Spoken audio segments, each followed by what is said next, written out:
Good morning, everybody. How are you? Happy Sunday. So glad to be able to spend another Sunday with all of you, continuing our series on creating a data project from scratch.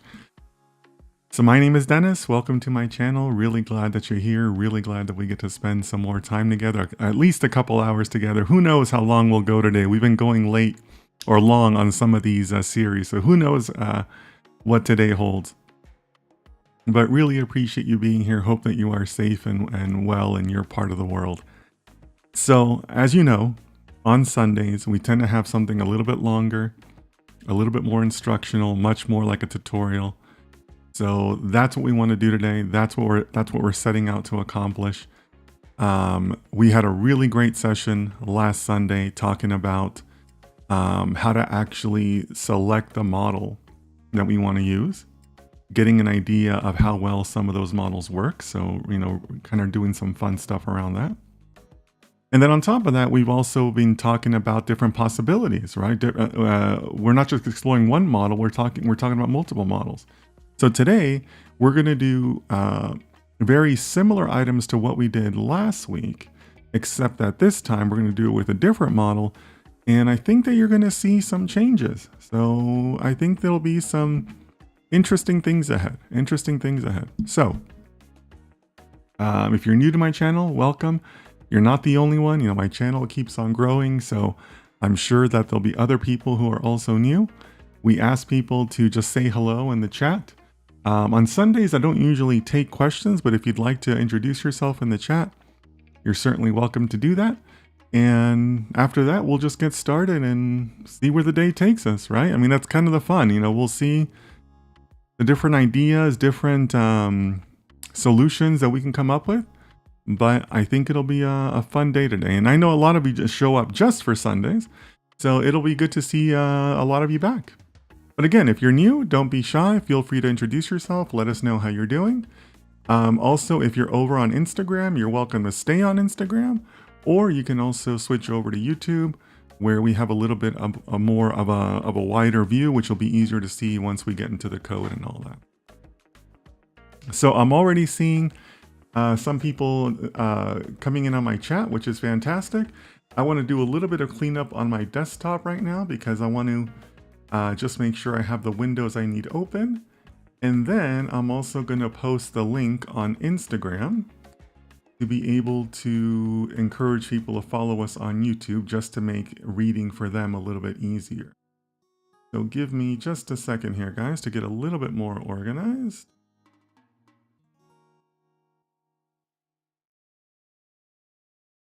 But I am looking forward to getting started because I think that we're going to come across some really key questions that we're going to have to solve as a group together. So there's going to be a lot of back and forth, I think, in the chat today, and certainly a lot of code today. So it'll be fun. It'll be fun all around. All right. So let me go back. So looking at my chat already, starting from the very top, our good friend Osama. Osama says, hello, sir. Hope everything is going well. Why am I unable to click on that?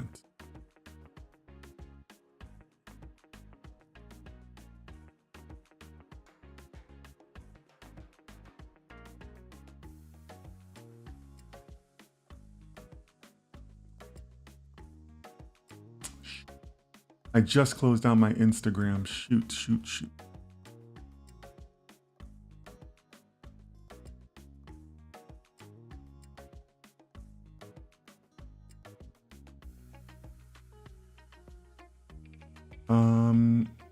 Give me just a second, guys. I think I'm having some lag issues.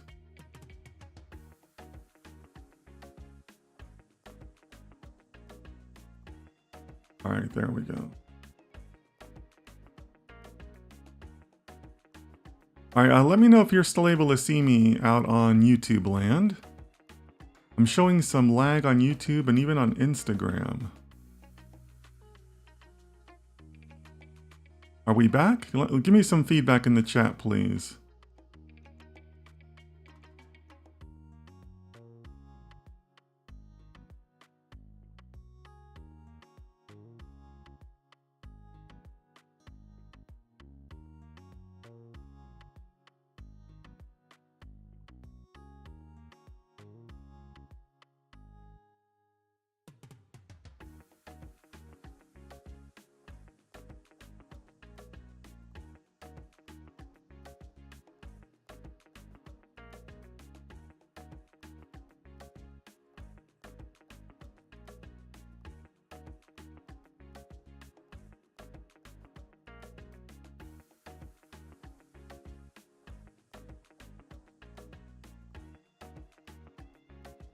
All right, so it looks like we're back. I'm seeing some chat messages back.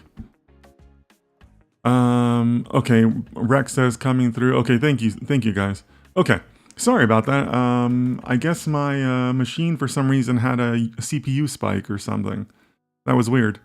Or it could be my internet, who knows. All right, guys, so starting from the top, our good friend Osama says, hello, sir. Hope everything is going well. Hello to you too, Osama. Hope you're doing well out there in Satat. Everything is going well on my end. Going well. I had a good day yesterday after the chat, after the stream. And prepared some materials for clients, prepared some stuff for today. And we'll see where we end up. Okay, Starry Vibes says, hello, sir. Hope you're doing well. I'm doing well. Hope the same for you, Starry Vibes. Thanks for being here. Leo says, good morning from NYC, everyone. Good morning to you too, Leo. Hope you're doing well out there. Makuda, our new friend on Kick is back. Makuda, so glad to see you back. Glad to see you here. Hope that you're doing well. Everything is going well on my end, so I hope things are good for you out there in I think it was in Saleh that you're at. So hope you're doing well. Rex says, such a privilege to have these series on Sundays. Good morning, everyone. Thanks, Rex. I appreciate that. You know what? And we are privileged to do this, right? We should be happy that we're able to spend time together and see what's going on. So hope you're doing well out there, Rex. Denelson, our good friend from LA, says, good morning, Sir Dennis, from a rainy morning in LA. Yes, I've heard that there's going to be a lot of rain the next few days in LA. I'm going to be driving out there this week, so yeah, it's going to be an interesting drive doing that in the rain. So hopefully it won't cause too many issues for me, but we'll see. We'll see. See who's next.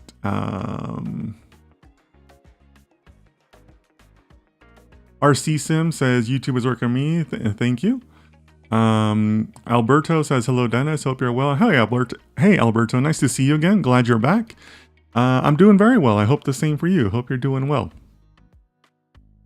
Noor, our friend from Saudi Arabia, says, Noor, hello, Mr. Dennis. Hello, Noor. How are you? Hope you're doing well.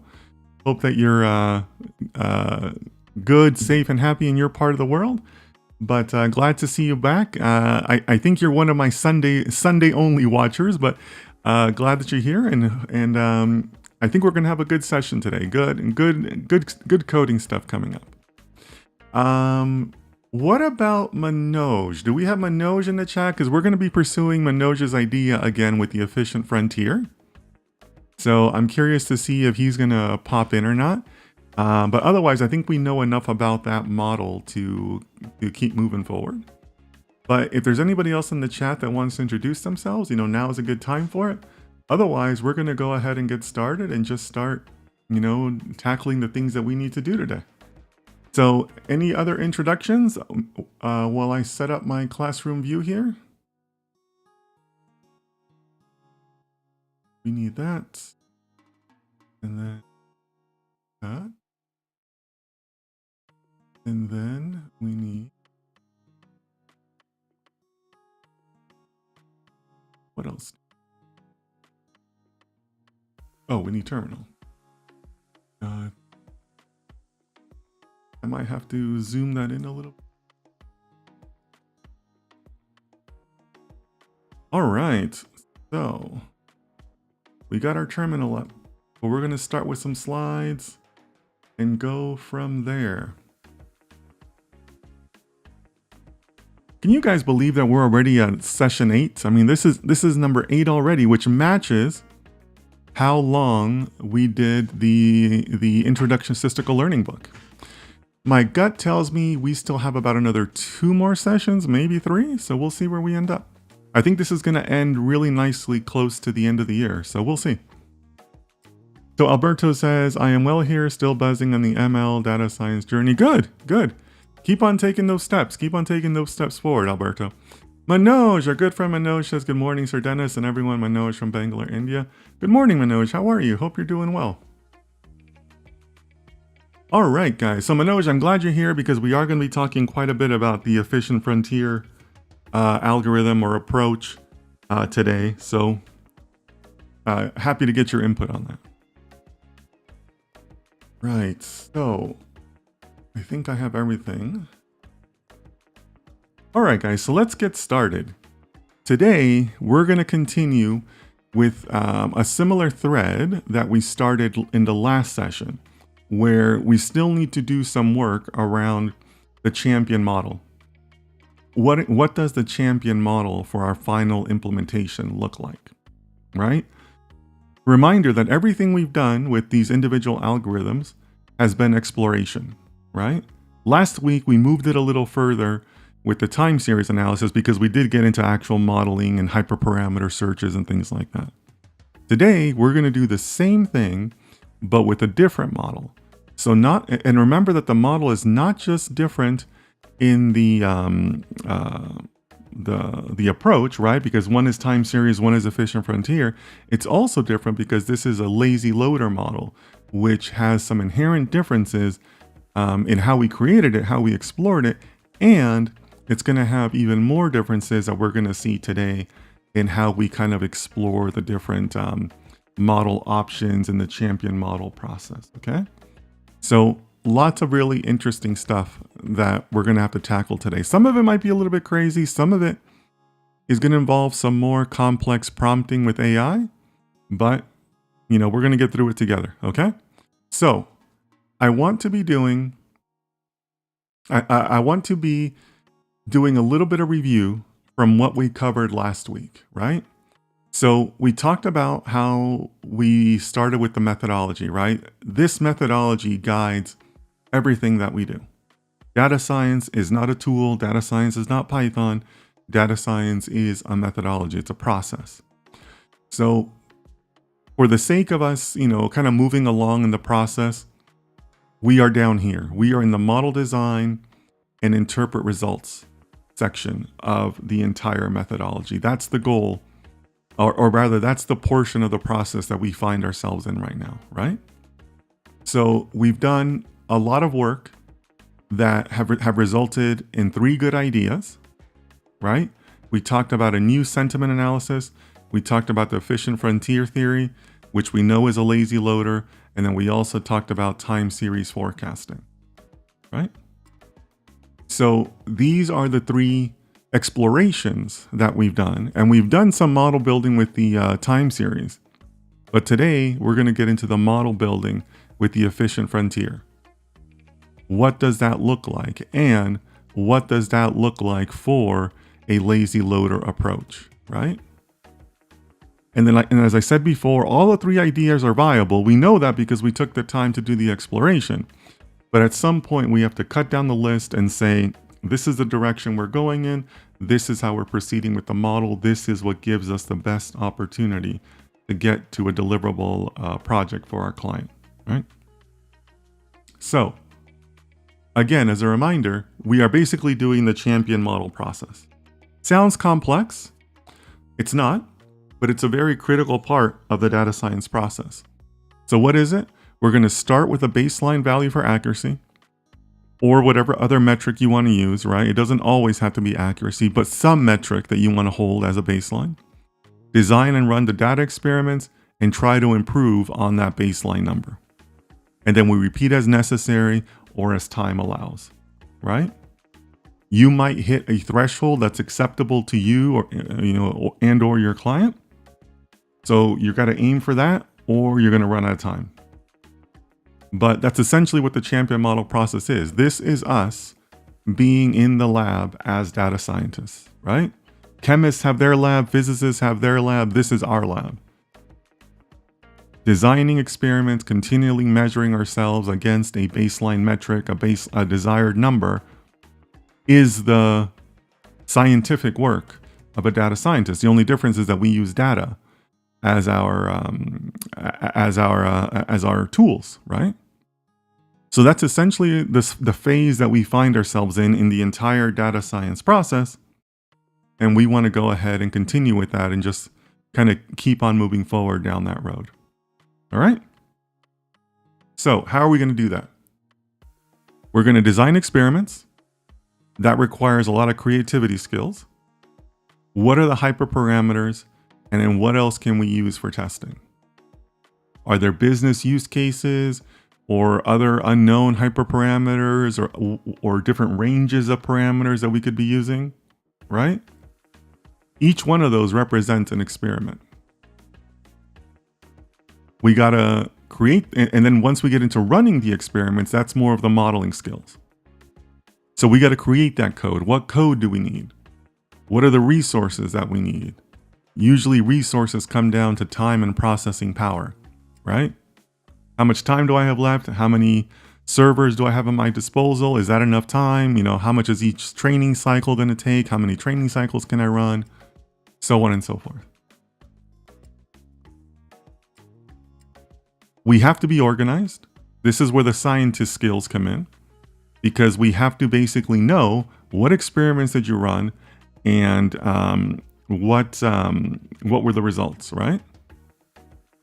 And then you also have to know how to recreate that in the future. You have to be able to know what are the hyperparameters, what are the settings, right, for your model that work the best. The settings or weights, you might also think about them as.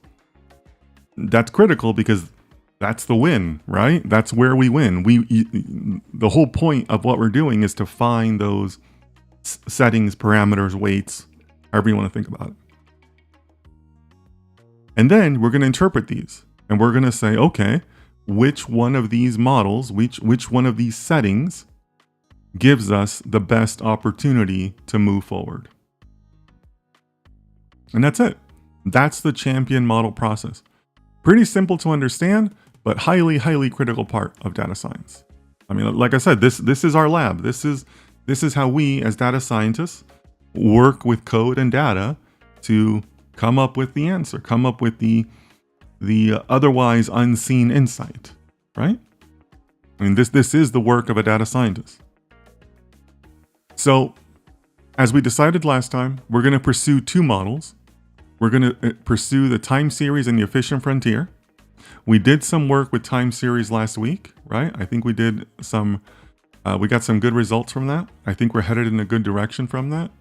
But we really didn't do a lot with our efficient frontier theory. So I want to keep on pursuing that. We're going to take the time to review the code for that. We're going to take the time to refamiliarize ourselves with the charts, how those things look like, what those things look like. And then we're going to go through our champion model process. We know we want to use efficient frontier, but what is the best version of efficient frontier that gets us to a good model, right? That's really kind of like the question in front of us, right? And then, as always, you know, as we've done really in all of these Sunday series, we're going to use the AI first approach to everything we do, right? We have an employee at our disposal. That employee's name is ChatGPT, and it's going to take care of all the coding for us. All right. So let me look at the chat and get some of the questions and more intros. Noor says, yes, this is my first time watching the series. I took online course in probability, statistics, and ML to brush up my memory on these topics. Cool. Maybe it'll come in handy today. Manoj says, I'm doing good, sir. Thanks for asking. Good, Manoj. Glad to hear it. Dendelson says, are we also going to be doing the article writing aspect of our project? I would like to learn the proper way to write one. Dendelson, I already have a video on that, but yes, we'll do that towards the end of this series. Maybe in another 2-3 weeks. Something like that. 2-3 weeks, okay? Yassine, our good friend Yassine says, hello, sir. Yassine from Tangier, Morocco. Nice to see you, Yassine. Hope you're doing well out there in Morocco. All right, guys. So let's get started. I'm pretty sure this is my last slide. Yeah, okay. So let's bring up our friend, Visual Studio Code. I have a feeling we're going to be spending a lot of time in Visual Studio Code. So if you remember, one of the things we did a lot of, or the way we started off last week, was we started off by doing some cleanup, right? Because we kind of had a little bit of a messy directory.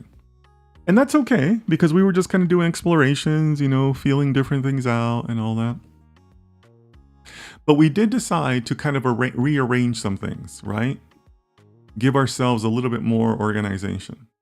So we have a data folder, our explorations folder, modeling, and predictions. Now, I'm not saying that this is the best folder structure, but it's similar to what I've used in the past. But really, again, do it any way you want. The point is to be organized. The point is to be an organized data scientist that can work in an effective way with their own data, right? Because if we're not organized, we don't know what we ran, we don't know the progress, things along those lines, then how do you know when you're done? How do you know what your results were or what your potentially best results were? You don't, right?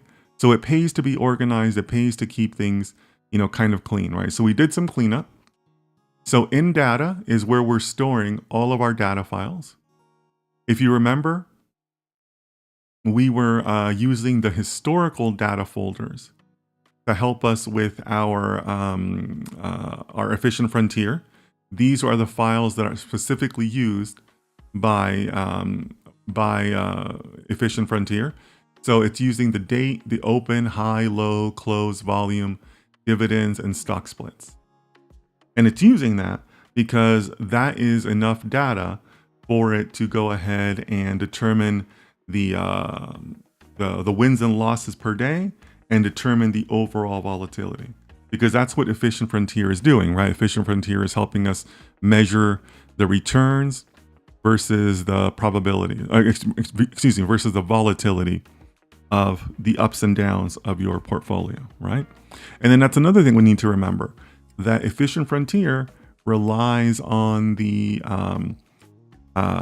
portfolio approach. It tells you what the most efficient portfolio mix is. It doesn't necessarily tell you the individual stock that you should be picking, right? But that's where we're storing our data, okay? So we want to be conscientious of that because we're going to need this later on in code, right? In our exploration folder, we basically have the different files that we had worked on previously. So we are going to, today, we're going to concern ourselves. Actually, let me go ahead and start closing some of these because otherwise it gets a little messy. So I'm gonna only have the tabs open that relate to Efficient Frontier. So if you remember, we have two files in our exploration. We have the collection of the data itself, and then we have the modeling of the Efficient Frontier. So the collection kind of serves as our data pipeline because we're using a public API to get that data. And then we're using the modeling side to actually, run the code. We know that it's kind of like a Monte Carlo simulation-based approach. So it does all those cycles, and then it outputs a chart for us to look at, right? So it works really well, but we still, you still want to separate both of those out because those are very distinct processes from both a coding and a methodology perspective. So one of the things I want to do is, one, we need to update our code so that it better reflects our current data structure, folder structure, right? Because we've made some changes since we last ran this code. So right here, I can see that we need to change it in our where we're saving it, right? Because the file name is going to be different. We don't want it to be local. We want it to store in the data folder. So what we actually want to do is we want to go this, and then this. That's going to give us a location. It's going to give us the right command to put it into the data folder. So that's the first thing we want to do. And we can verify that by looking at the latest download. So here's the Apple historical data. We're going back 2 years. So the last entry is going to be 11/8/2024, which is, 2 weeks ago, right? That's Friday, 2 weeks ago, which is basically the last time that we looked at this code. So we're going to verify ourselves by making sure that the 11/8 date has been updated after we run this. So let's do it step by step and focus on running just the data first, right? Let's make sure that our data pipeline is still solid and ready to go before we talk about our modeling side, okay? So now I'm going to go over the terminal, and let me know if I need to zoom in the terminal. I think this is the zoom I usually have, but let me know if you guys need a little clearer. So let's see where we're at. Okay, so we need to go to explorations. And now we're going to run that. We're going to run the EFF collection.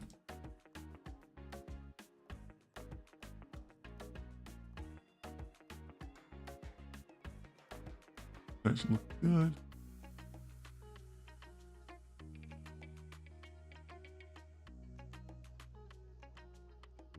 Okay, so far so good. Let me go back to VS Code, and there it is, right? Our Apple historical data now reflects up to 11/22. So now we have those additional data points to bring us forward, right?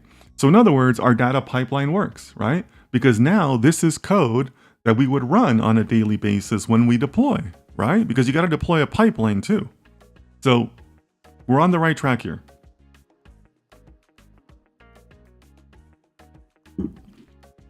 All right. So let's look at the output real quick also. Remember that we also came up with a variety of different ticker symbols. We went through the process where people were throwing out different ideas. You know, somebody suggested, you know, some of these ticker symbols like Tesla or DHI, right? We were looking at a variety of different things. And that's going to be key today. That's going to be key today because remember again that Efficient Frontier only looks at the stock symbols that you give it. It's not going to come up with stock symbols on its own. You're going to have to go ahead and decide what your portfolio looks like or what your portfolio interests are. And then it goes ahead and tells you, if you were to use all of these stocks, this is what it looks like, right? Okay, so we have our data pipeline in place. Let's review our modeling code. So we're going to close out that because we know that the data is good. So this is our data collection code. Here are the ticker symbols that we're looking at, same ticker symbols that we saw on the output. And then if we go into the modeling side, on the modeling side, we tell it where the data is. We ask it to get all files and with historical data. And then we ask it to say, and then we tell it to basically get all the data, put it all into a data frame, get the returns, and then basically figure out what combination of that portfolio gets us the best return with the lowest volatility, right? Here you can see how it's, as I mentioned earlier, Monte Carlo simulation based. And it goes ahead and tells you, or rather it tests all of the different returns and then the volatility, and then it keeps track of them. And then it tells you the end result, it tells you what is the portfolio with the best Sharpe ratio, which is a measure of returns, versus the volatility, right? The up and down. Because you may have a portfolio that makes a lot of money, but also swings quite a bit on a daily basis. And for any number of reasons, that may be an undesirable trait, right? And then we basically output it, right? We're outputting it to the screen.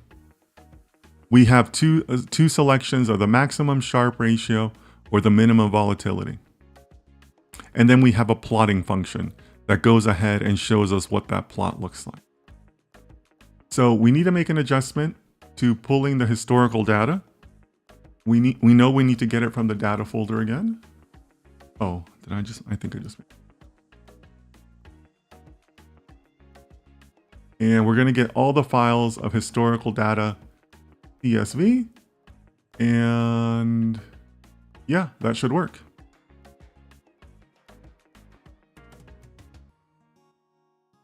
So now we're going to run EFF, not EFF collection.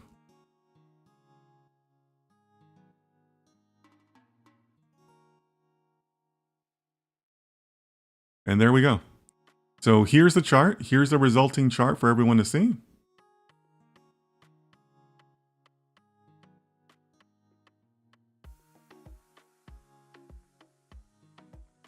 So again, with efficient frontier, it's basically telling you on the x-axis, what is the volatility, right?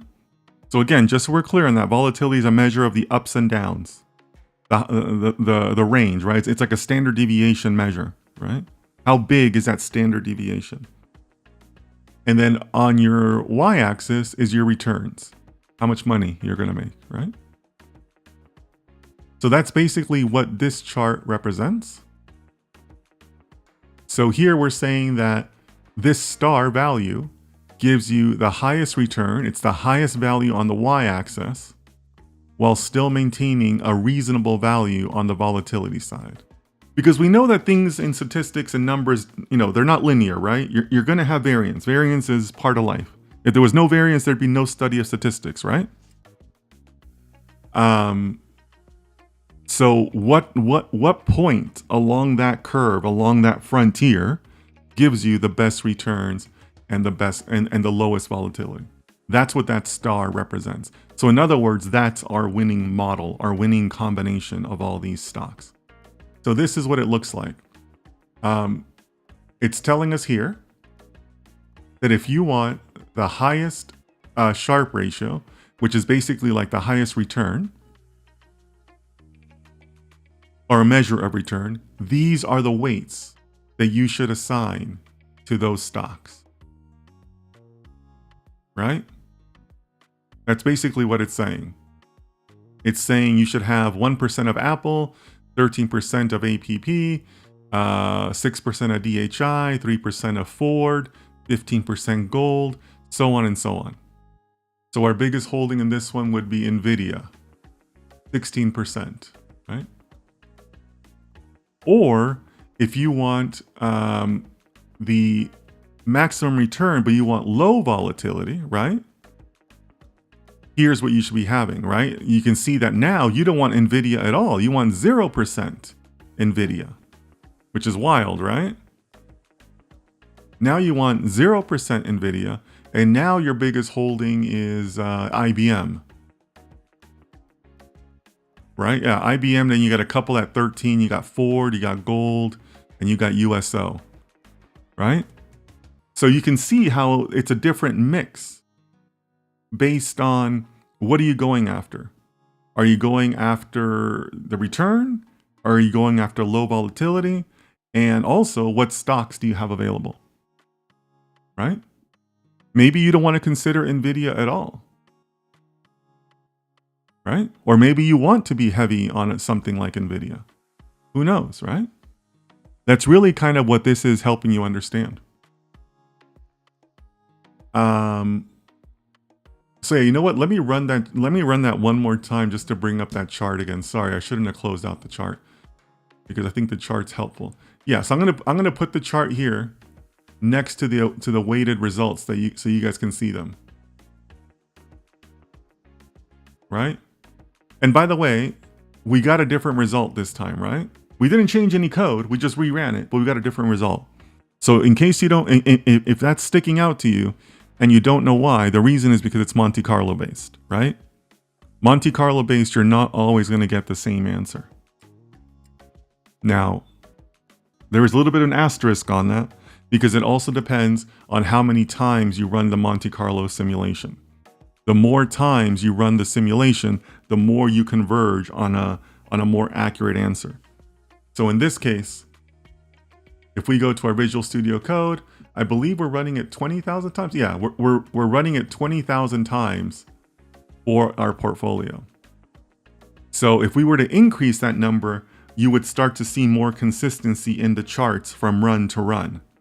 So what this is telling us is that 20,000 is probably not enough, right?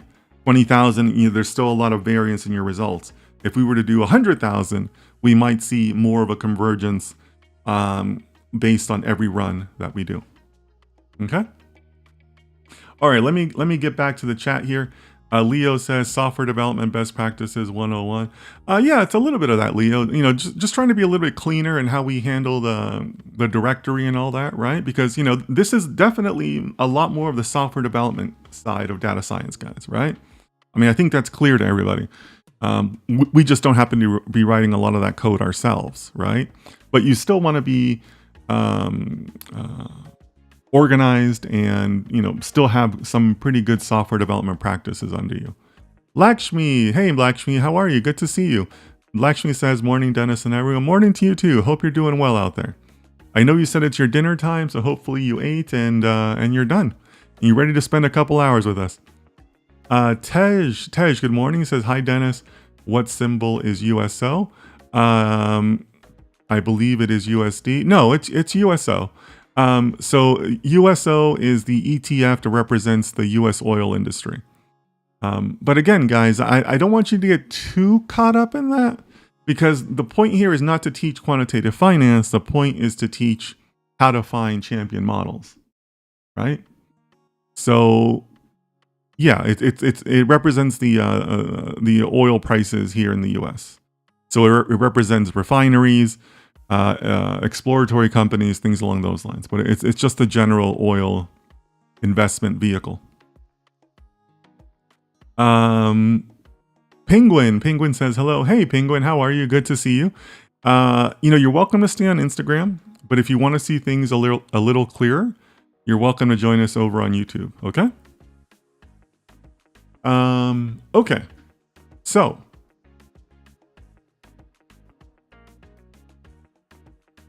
we know that our pipeline works. We know that our efficient frontier code works because it gives us, it runs the test, it gives us the outputs that we'd like, right? So what's next? Let me know in the chat. First opportunity for participation. Where do you guys want to go next with this? We updated our code, we refreshed ourselves with the fundamentals of what we're pursuing here. What's next? What do you guys think? Let me know. Let me know in the chat. What's next? Where do you guys want to go next? Michael says, Sunday blessings, Dennis and everyone. Hey, Michael, how are you? Our friend from Nigeria.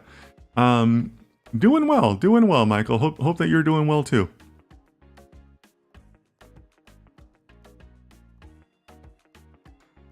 So, Michael, the question in front of the chat right now is, what are we going to do?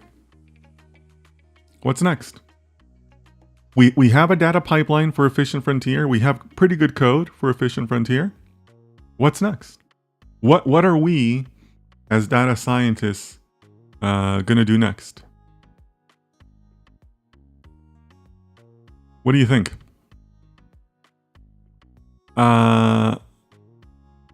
Penguin says, I was going to go to YouTube, but I won't be able to comment. Why not? On YouTube, you just have to be a follower. That's all. There's nothing to pay or anything like that. If you want to be a member, I do have memberships for sale, so I do appreciate your support via that way. But to comment, you just have to subscribe. That's all. Tej says, just looked it up online. It is United States Oil Fund. Yeah, but Tej, again, the point here is not to be investment advisors. The point is to just have data to work with, right? Okay, so Yassine is volunteering his answer. Thank you, Yassine. Maybe to find the hyperparameters to experiment with. Yeah, that's exactly right. Yassine got it right from the beginning. We're scientists, right? Scientists run experiments. We have code, but so what? Right? So what? We need to be able to have hyperparameters to test. As I've mentioned before, this is what I call this is what I tell my teams. You got to have levers to pull, right? You got to have different levers to try and experiment with, and all that. You're not done. Your model's not dead until you run out of hyperparameters, right? So you got to be able to come up with experiments to be able to say, okay, well, look, here's my hyperparameters. Here's my range of values that I can try across those hyperparameters. And then every permutation of those represents an individual experiment, right? So here's the thing. We know that this is a lazy loader. And we know that it's a Monte Carlo based approach. So there's really not, as I see it, a ton of hyperparameters to work with. At least not traditional hyperparameters to work with.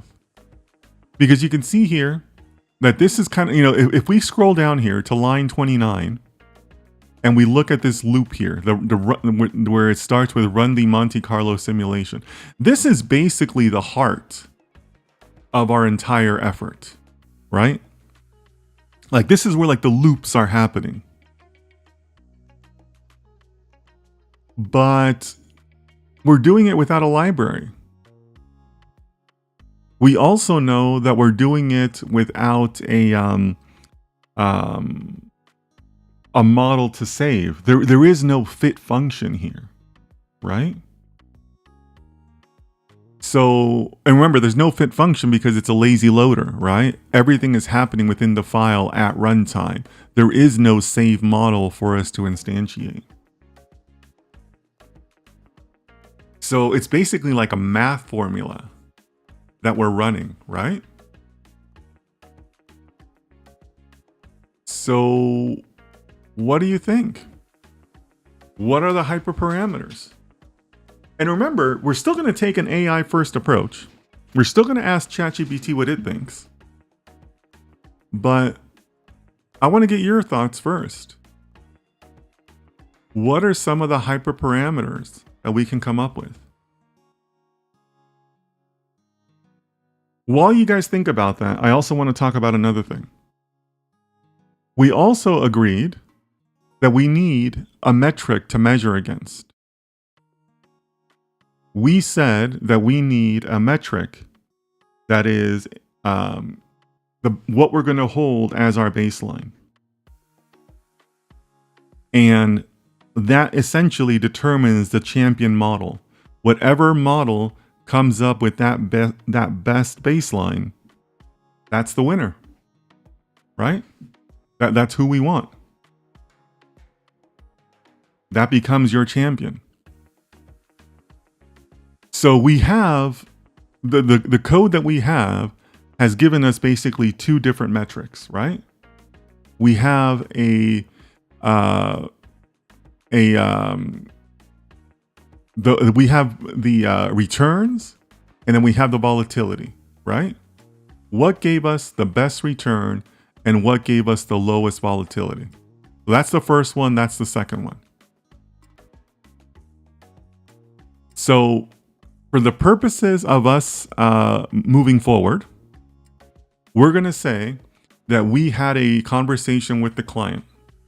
Because remember, we're a tech team, not a business team, right? So we're not going to decide which one we should use. But we had a conversation with the client, and the client says that they want to go ahead and look at the portfolios with the maximum returns, with the maximum Sharpe ratio, right? The maximum return is what we want. Because they are okay with risk. They are okay with that volatility of the ups and downs. They're finance professionals, they can handle it. They're willing to accept that. Your average person on the street, they may not want that. They may want the low volatilities. In other situations, you might have investment funds that require a very low volatility approach, right? But that's getting outside of data science.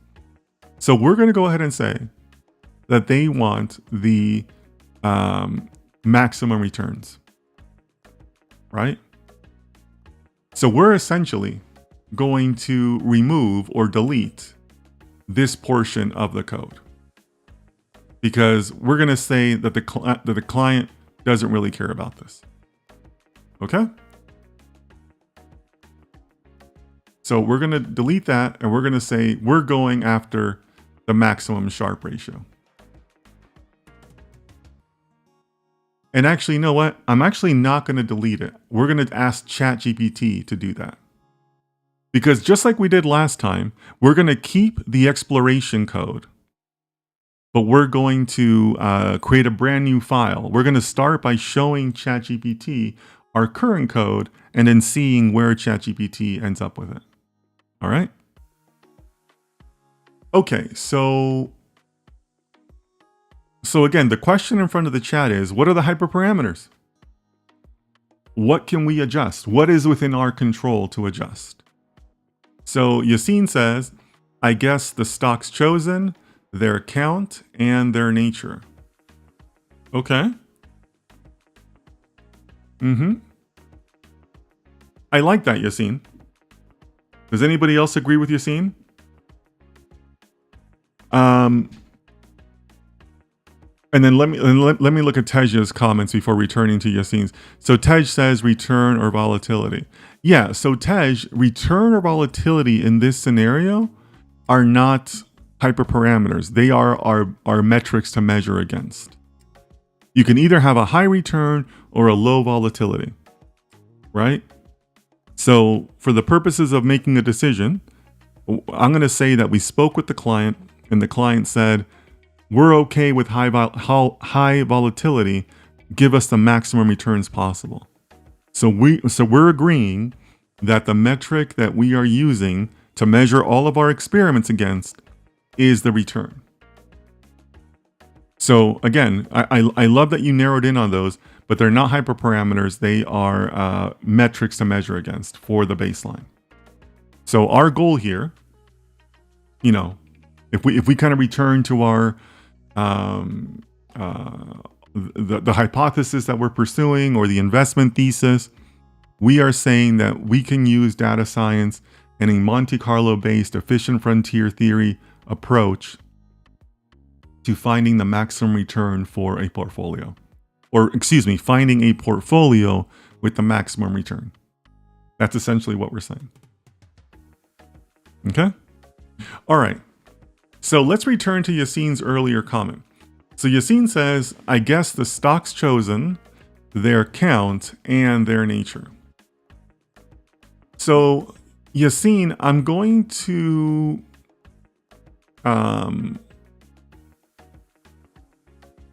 well,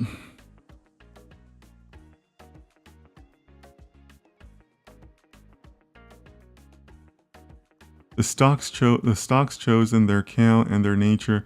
Lakshmi says stock weight. Yeah. So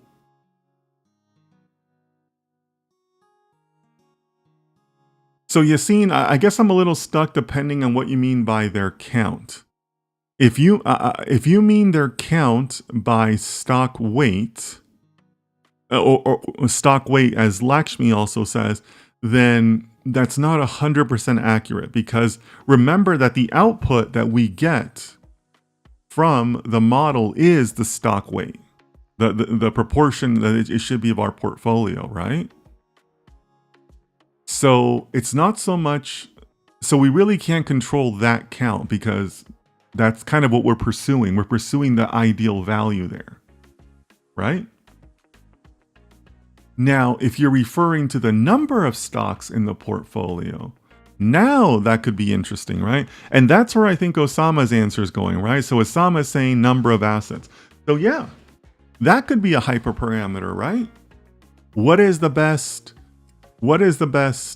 3-stock portfolio, 4-stock portfolio, 5-stock portfolio, right? Okay, so Yassine says, no, I mean the number of stocks. Yeah, okay, cool. I agree, right? That is a hyperparameter, right?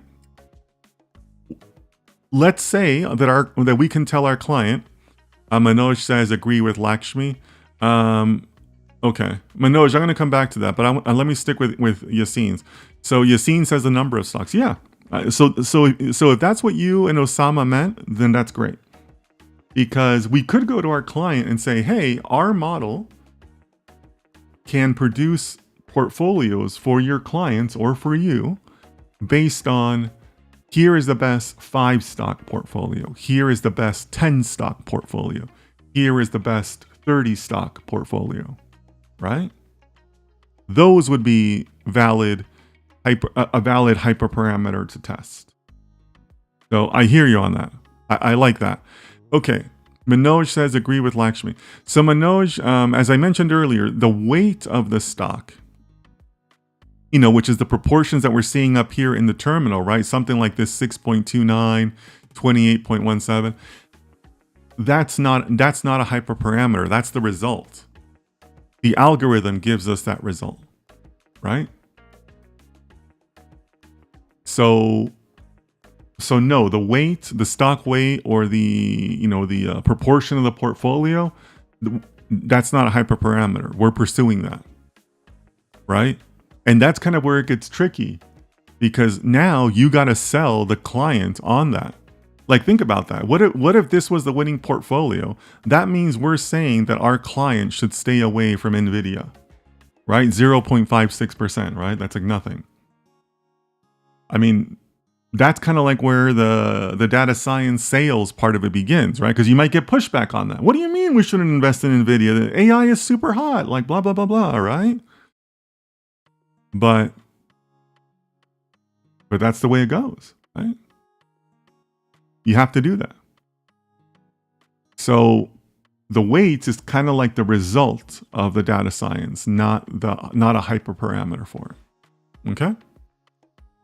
Osama says number of simulated portfolios. That's a combination. That's a function of the tests, right? The permutations of the hyperparameters. Osama.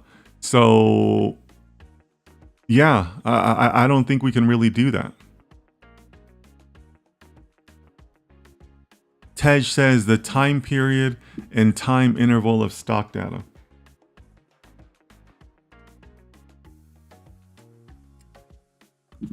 Well, there is definitely something to be said for putting more data into a model, right? But I'm not sure that we're quite there yet, because you would only do that after working with a model and figuring out that you're not really getting anywhere. So actually, maybe I should have started that differently, but that is a common mistake that I've seen some data scientists that are earlier in their career make. That they think the solution is always more data. Sometimes it helps, but not always. So don't be tempted to think of data as a hyperparameter, because it's really not proper to say that. You can try more data when you get stuck, or if you want to try to introduce more features, like you want to go back to a feature engineering stage, that could be helpful. But strictly speaking, more data is not a hyperparameter. Okay, so keep that in mind. It can be a little bit dangerous to go down that road. All right. So I think that we're on the right track here, because I think that here's what I'm seeing in the chat. I'm seeing two different approaches or two different suggestions for trying different portfolios. And that's going to be the stocks chosen, right?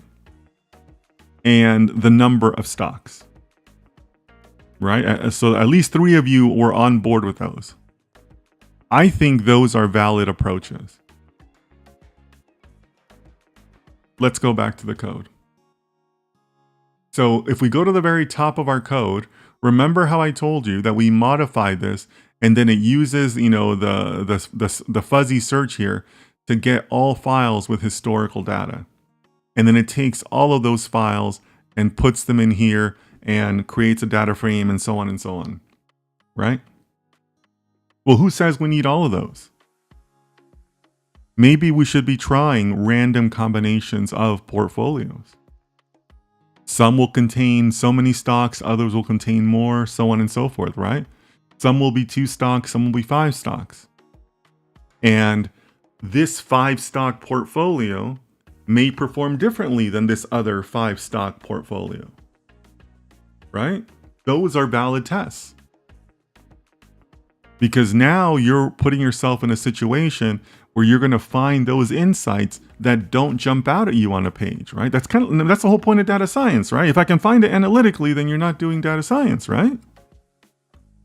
But if we incorporate those types of tests and we incorporate it into this Monte Carlo based approach, now we're putting ourselves in a position to find those insights. Now you were putting yourself in a position to impress the client and say, whoa, wait a minute, we would have never come up with that combination, right? So like now you're like you're doing something good, right? So let's get started on this. Let's get started on coming up with that code that we did before in our explorations, right? This was our exploration file, and it's a good file.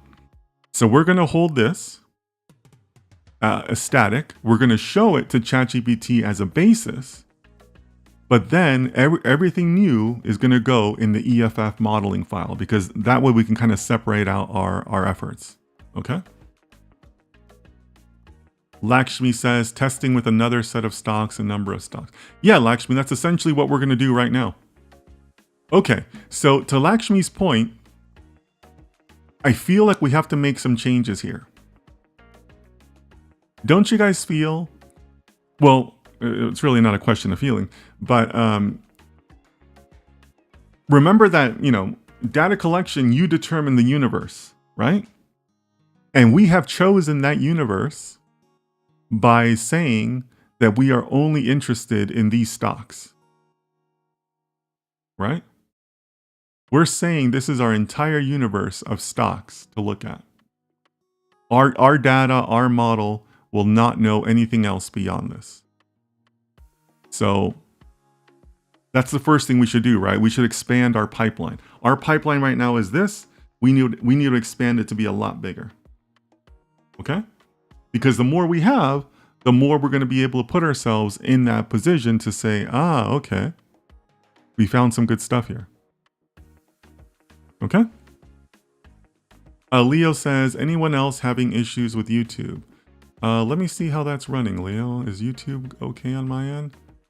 YouTube generally looks okay on my end. So maybe somebody wants to give feedback to Leo. But things are looking good on my end. All right. So let's start with that, right? So let's expand our universe. We're also going to say that our client has said, I only want to invest in big stocks with a lot of volume. So what we can do is we can ask ChatGPT to come up with a list of ticker symbols to help us. And we're going to ask for the top 50 ticker symbols on the US stock market. Okay? All right, so let's start there.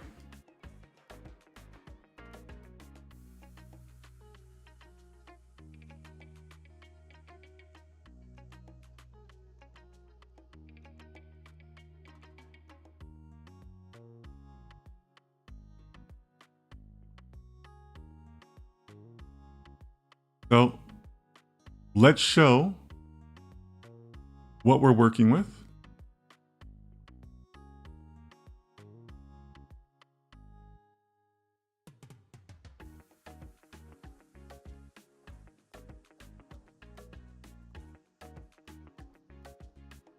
Okay, it's going to give us a verbose answer that we really don't need, which is kind of annoying.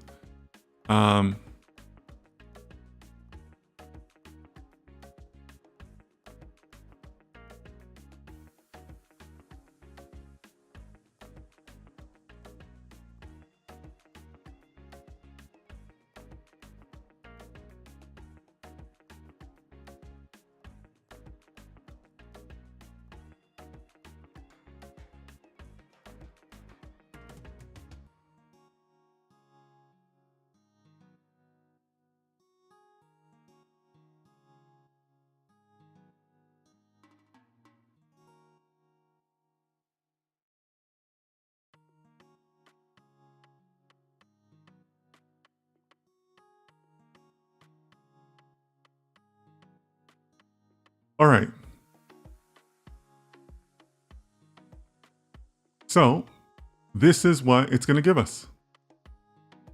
So not really surprised. Some of these we already have, right? So there's Nvidia, there's Palantir, right? Here's Meta. I don't think we had Meta. Here's Uber. KO, I believe, is Coca-Cola. Tesla is here. I believe that's Intel, INTC. There's Google. CRM, I believe, is Salesforce. I believe that's a Salesforce ticker symbol. And so on, right? There's even a Bitcoin one in here, or Coinbase, right? I'm pretty sure Coinbase is coin. Netflix is in here. I believe this is Eli Lilly, which is a pharmaceutical company. So makes sense, right? So now this becomes our universe for our data collection, right? Now we've put ourselves in a position where the model is enabled with a much bigger window, which increases our probabilities of coming up with something unique, right? So let's start with this. We're going to pop this into our data collection, and we're going to go from there. So here's our data collection. We're going to replace sticker symbols. Did I not copy that? Here. Okay, there we go. Yeah, so AMD is in here, Walmart, JP Morgan. So this is perfect, right? So now let's go back and rerun our pipeline. Gotta close out this here. So we are in explorations. We want to go one level up, and then we want to go back into data, and then we want to run. Oh wait, nope, we didn't want to go back into data. We wanted to stay in explorations. That was my mistake.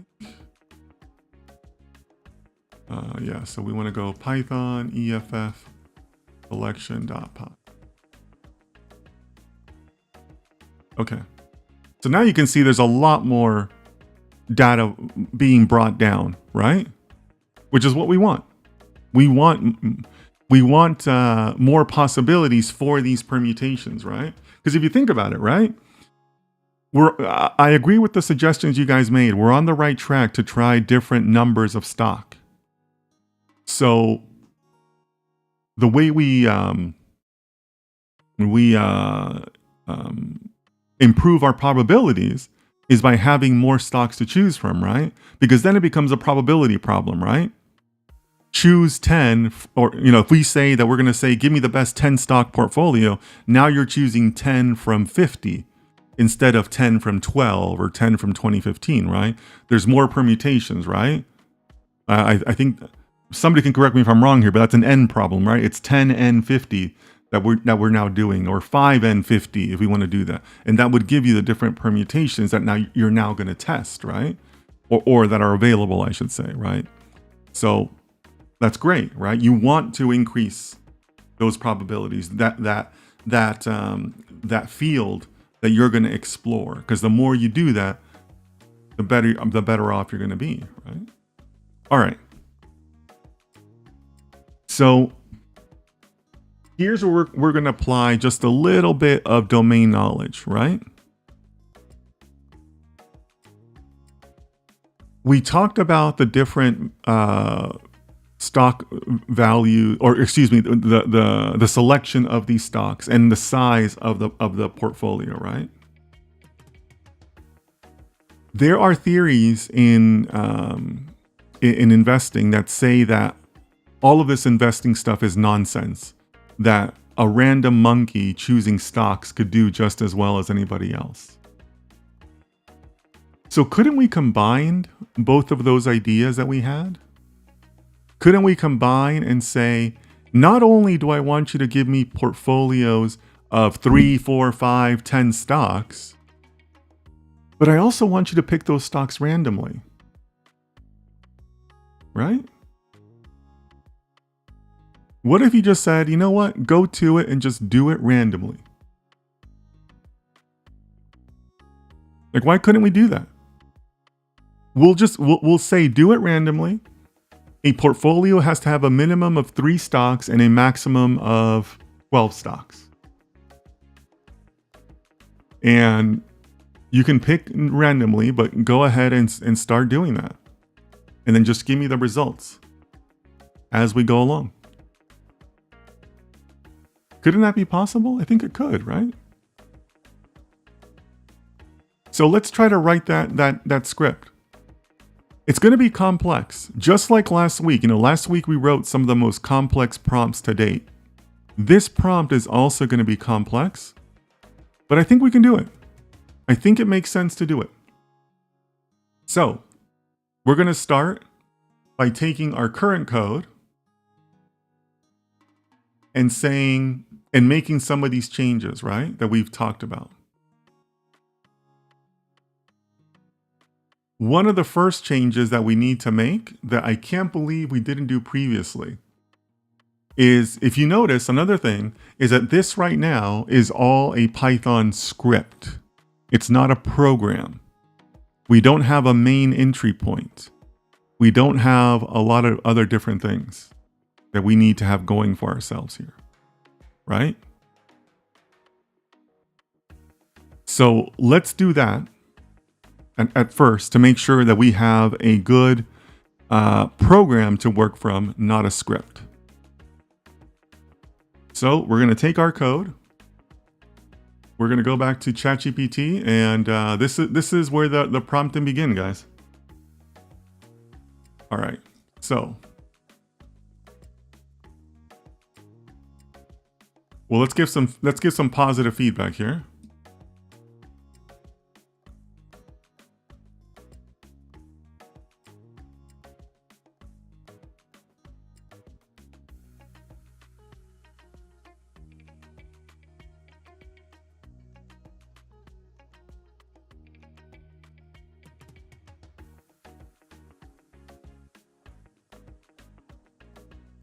Okay, so it immediately recognized it as us doing Monte Carlo simulation for portfolio optimization, right? Which is great, right? Okay, so first change, first.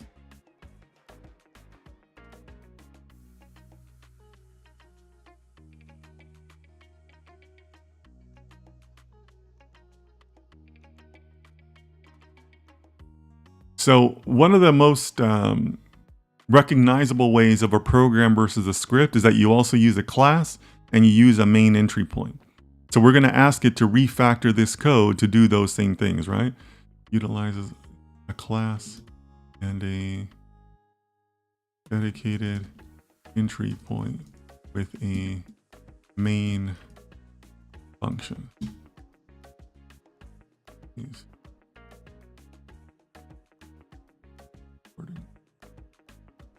Let's see what it gives us.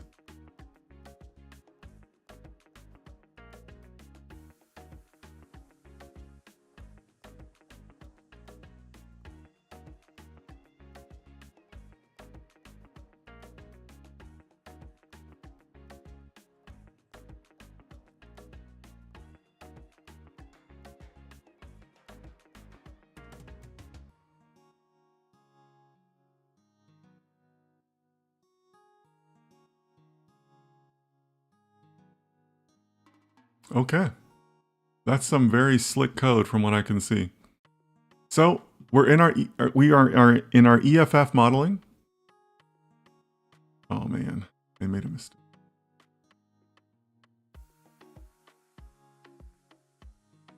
So should be the same code, same functionality, but a little bit of a different way of looking at it, right?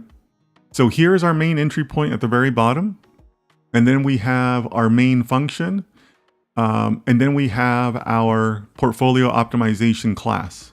That's a brand new class that was created, right? We didn't have that previously, right? We were kind of messy earlier working in a script. I can't believe we hadn't done that previously. So that's my fault. In our class, we can see that we're setting a bunch of different local class variables that we're going to need, right? The number of portfolios is the same 20,000 value that we were using for testing. That's what actually determines the number of Monte Carlo cycles that we're going to run. And then basically everything you see here with the nones are going to be some of the return values that the code is going to produce for us, right? Which is kind of like what we want, right? So here you can see that it's loading the data. It's going to calculate the returns. And here's where it actually runs the simulations and so on and so forth. Down in the main function is where we're setting some general parameters. We're saying that here's where our data is. Here's where the number of portfolio simulations we want to run. Here's the call to the class itself.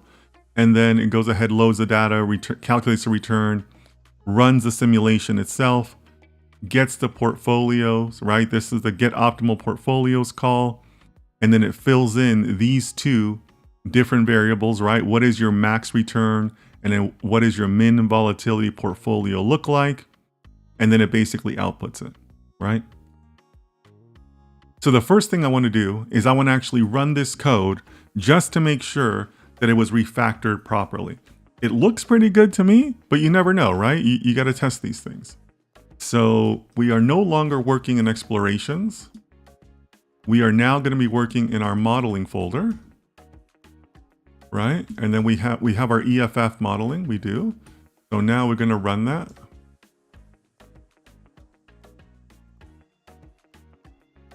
We should see no difference in output, right? That's kind of the goal. Well, actually we should, because we have a lot more portfolio to pick from, right?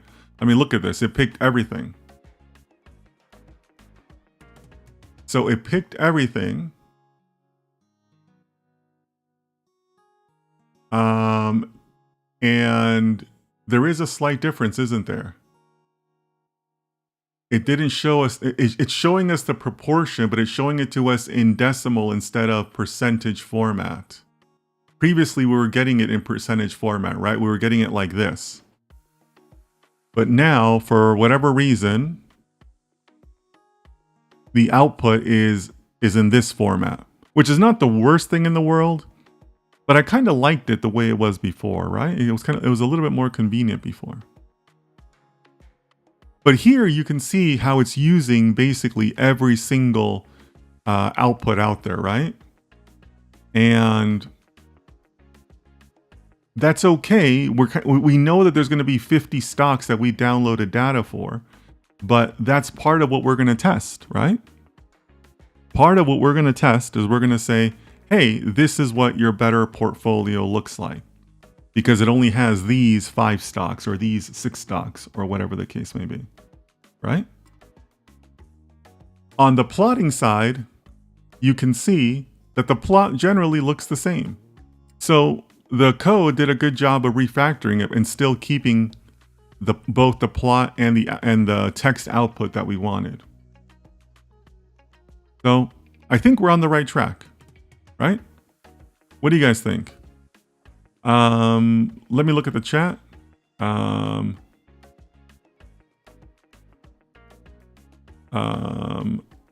Looks good, Leo. Thanks.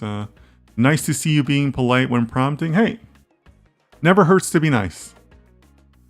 Leo says, but why randomly? I'm a bit lost. Okay, guys.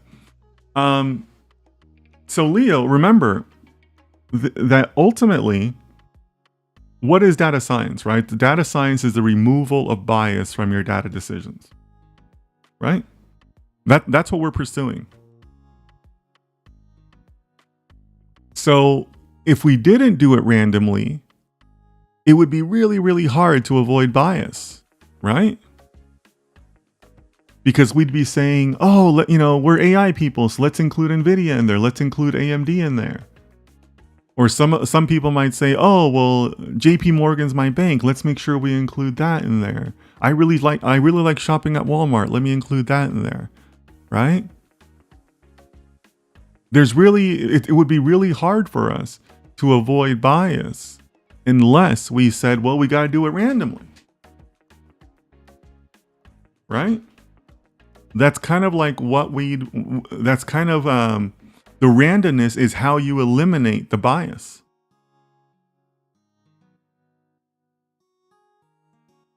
Otherwise, it'd be very hard to say, well, we're telling you that this is the best 5 stock portfolio because that's what the algorithm told us. because it's not what the algorithm told you. It's what you, the human, chose, right? So you haven't removed bias. You haven't let the data speak to you. You're allowing yourself to be potentially manipulated by your own thoughts, your own perspective into the model. So you kind of have to do it randomly in order to be able to say, I've done as much as I can to remove bias from my selection. Does that help, Leo? Or does anybody else want to, kind of take a shot at helping Leo understand that? Or maybe some of you can say, hey, I'm equally lost like Leo, right? But you have to do it randomly. Otherwise, you can't say that you remove bias. How else would we pick the stocks? Like, we really couldn't, right? So let me know what you think about that, Leo. All right. So let's go back to ChatGPT. And you know what? I'm deciding that this is kind of irking me a little bit. I want to go ahead and see the percentages. So let's make that change quickly.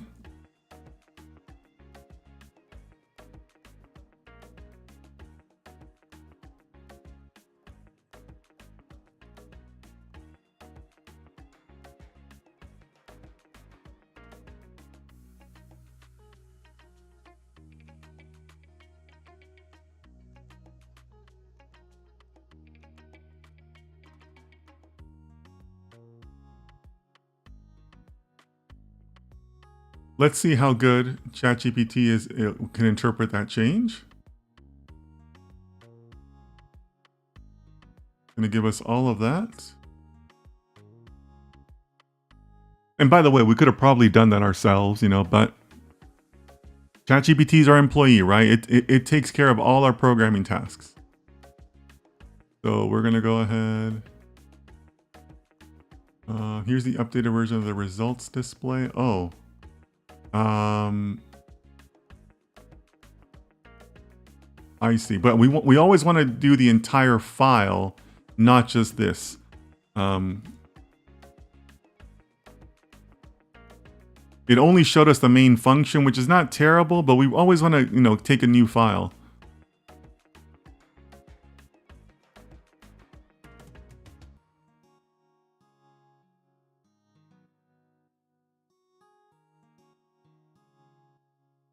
Okay, so here's the entire file with the revised changes. So let's wait for that to, finish up, and then we'll go ahead and pop it back into VS Code and rerun it.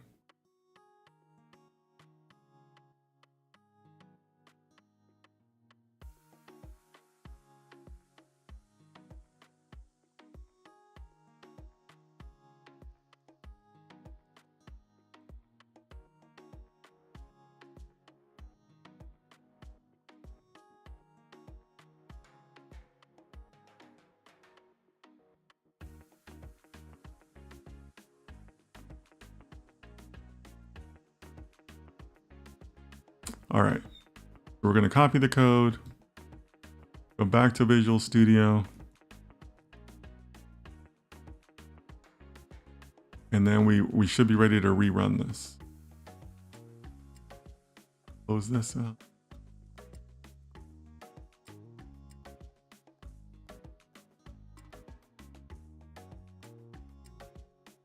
Okay, so to me, that's a little bit of a cleaner looking output. We also got another chart. Okay, so this tells us a little bit more about our actual holdings in the portfolio, right? This is good. This is good. This is the one with minimum volatility, and this is the one with the maximum return, right? And by the way, you can see that these numbers are terrible. This one is offering a return of 0.59%. This one is offering a return of 0.44% with very low volatility. So it tells us that using 50 stocks might be a little bit too much, right? It might be spreading our investments too thin, right? So just as an observation, right? Again, we're not a business team, we're a tech team, but it's good to know these things just to kind of establish that baseline in our mind, right?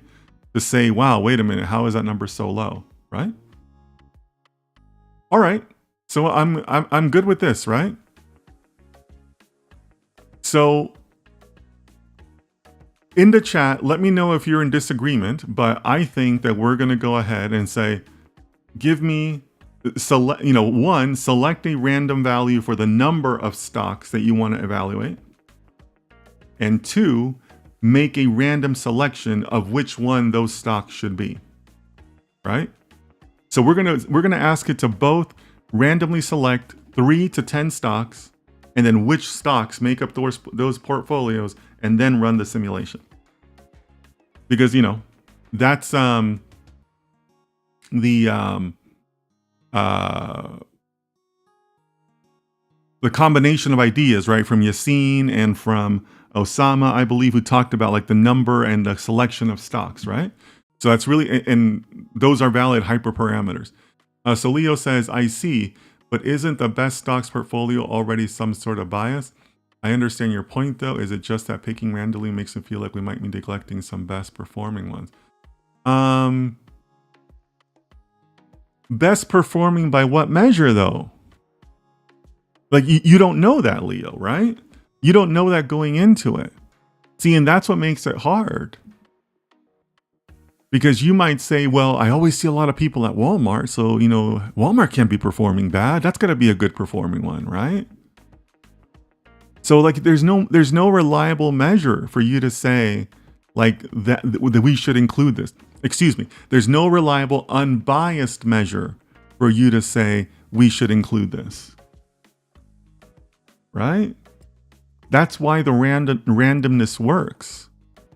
So Leo adds, I also meant like the only thing those stocks have in common is their good performance, but for a hedge fund, would that be enough? Well, but again, Leo, we're not really teaching quantitative finance here. This is all pretend, right? So, I mean, hedge funds don't really invest in a lot of these stocks, right? I mean, we're just talking about finance companies in general here. So it's more about understanding the framework that we would use, right? The lesson here is not don't invest in Tesla. The lesson is sometimes you have to develop your own hyperparameters, and sometimes those hyperparameters have to be random, right? Because that's really what you have to do. Because remember, guys, we're not using a library, right? This is pure code, and it's not a fit model. Fit models tend to have more built-in parameters. They tend to be bigger models, a little bit more complex, right? So this is much more about learning how you handle a lazy loader. Because keep in mind, we didn't have this conversation last week, right? Why? Because Profit has 10 different hyperparameters that ChatGPT told us about, right? I mean, that's why we didn't need this conversation. But sometimes you do have to be creative with the hyperparameters that you're working with, right? Yeah, Tej, I love you, buddy, but this is a terrible suggestion, right? Terrible suggestion. Is it possible to filter out stocks that are above a certain PE rate? Why? Why the PE ratio? What is the threshold you would use for that? You can't give me unbiased answers with that, right? Like, we don't care. That's the insight. And again, this isn't a quantitative finance course, right? The insight is that you're doing it randomly to come across things that you never would have previously. And you're doing it in an unbiased way. So, I'm not mad. I'm just disappointed. Yeah, Tej, I mean, you got to get away from thinking about this as a finance exercise. It's a data science exercise, right? We are trying to remove as much bias from the decisions as we can. So talking about individual metrics and then a threshold for those metrics, that's a massive mistake on top of a massive mistake, right? Lakshmi says, partially relating with Leo, we might be neglecting some best performing ones. But what's best performing? So, I mean, guys, if you want, put it in the chat. Give me a measure that you could use for best performing that does not have some portion of personal bias into it. You can, right? But if you guys want to try, go ahead and use that as a thought exercise. The randomness is what creates the unbiased approach. AJ says, could we use S&P 500 as a baseline and choose a portfolio that beats the S&P 500? Well, the Sharpe ratio is already a measure of that, right? I'm pretty sure the Sharpe ratio already takes what baseline investments could net you versus this investment, right? I'm pretty sure that's the case. Yeah. And also, AJ, I don't know if I'm on board with using any other baseline to compare against, because our goal is to give a solution that reflects the data. And we need to be open to saying, well, you're better off with the S&P 500 or something else, because this is what our data gives us. Our best efforts give us X. If you think you can do better than X in other avenues, other possibilities, then you should pursue that. But from our perspective, from the task that we've been given, with the data that we have, this is the answer we have. This is the best answer we can come up with. And that's okay. It's totally okay to do that, right? All right, so let's start moving forward.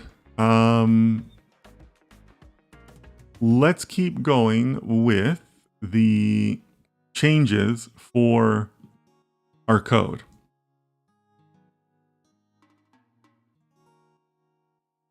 So the next change I want to make, because we're going step by step here, right? We could be doing this in a single prompt, but I want to go step by step. The next change we can make is we can say, forget about the volatility. We just want to know the Sharpe ratio, the best return. So let's go ahead and do that.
All right, let's see what this gives us. So I've asked it to basically keep the plots unchanged, because I have a feeling that's going to be useful for us in the future. But from now on, we should only get one result that shows us the portfolio with the maximum Sharpe ratio, and then that will show us the return. All right.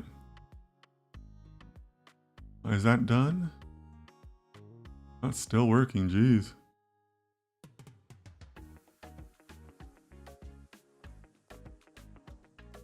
All right, let's copy that, put that back in our Visual Studio, and then we're ready to run this again.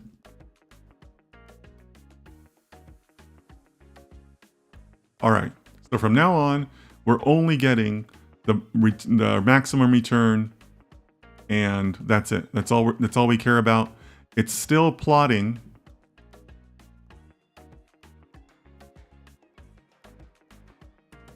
It's still plotting the return, volatility, and the Sharpe ratio up here. So now we're here at this green arrow. So we're basically saying we're okay with the highest return. We don't care what the volatility is. Just go for it. Okay? Because again, we're pretending that these are the instructions that was given to us by our client. That's what best fits their business needs. All right? Okay, so now we're going to get into the randomness of it all. And let me check the chat. Let me check the chat here. Dennis, I was thinking real hard about the shipping company optimization problem we talked about in the last week. Hope you have a couple minutes at the end to answer a few questions about it. Yeah, sure, AJ. Yeah, let's save that towards the end. All right. So now we're going to get into the stickier parts of the updates, of the prompts, I should say.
So we're going to say that the client told us that they want to see portfolios that contain between 3 and 12 investments. That's what they're comfortable with, right? That's a business rule, not anything else. So 3 and 12 stocks. Let's see. All the data I have.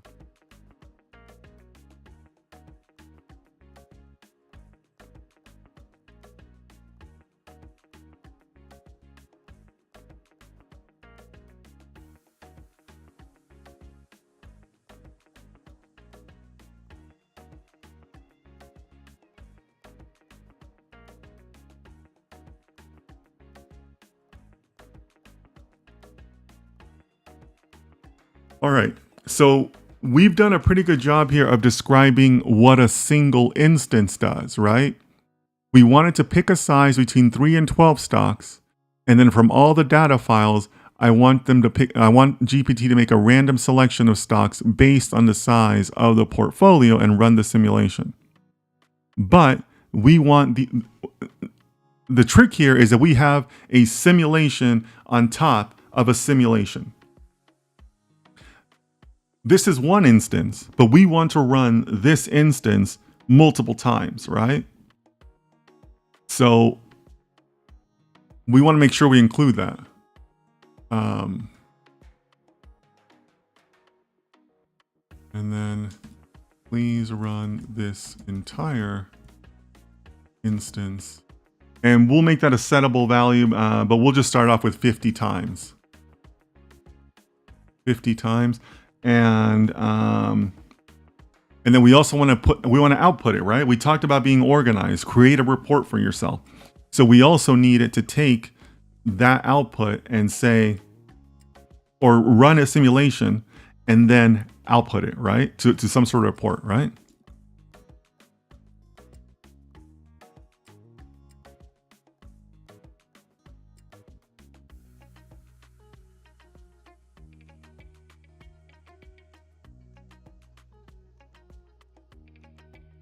To a CSV file with the number of stocks, the ticker symbol,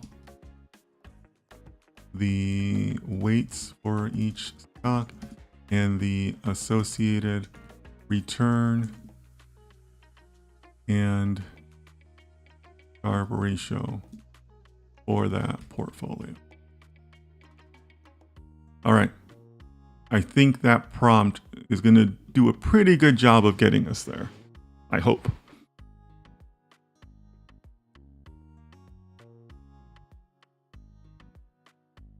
Okay, dynamic portfolio sizes 3 and 12 stocks. Randomly select stocks to the portfolio and then run the simulation 50 times.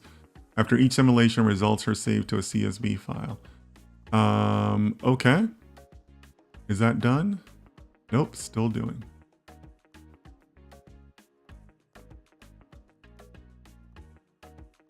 Okay. Let's copy that. Let's take it into our Visual Studio Code. This one's going to require a little bit more of a critical eye.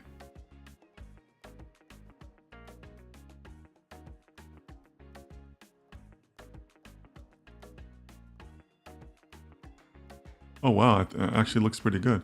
All right. So we can see that our main function is significantly different now, and that's okay. You can see that our class is now going to have a new function called prepare random portfolio. Pretty sure that's new, but it's going to use everything else, right? It's going to run the Monte Carlo simulation. It's going to get the optimal portfolio and go ahead and run, right? And in here, you're still running the same portfolio, right? And here it's going to output it as it's running. So my concern was for it to understand that we want to run multiple instances of these same random selections. And I think it's done a pretty good job of doing that, because this is the key line that I was looking for. Because this line here represents like our meta simulation of the number of portfolios that we want to test for. Right? So I'm kind of encouraged that it did so well in creating these portfolios. Okay, and it's going to output it to portfolio results CSV, which is great, right? And it looks like it's going to do it after every simulation. So that's not so great. I was hoping that it would do it as a single file. But it looks like we're going to get one file after every single run. So that's something to modify in a future instance, but it shouldn't stop us from running this code now. So let's go ahead and do that. And by the way, guys, I'm kind of pushing forward just a little bit ahead here, because I think that this would help you. This should help most of us, or most of you in the chat, that are still having questions about the randomness and the P ratios and best performance, right? Let's keep going down this road here. All right, so EFF modeling. Oops. All right, so we're going to basically run the same file.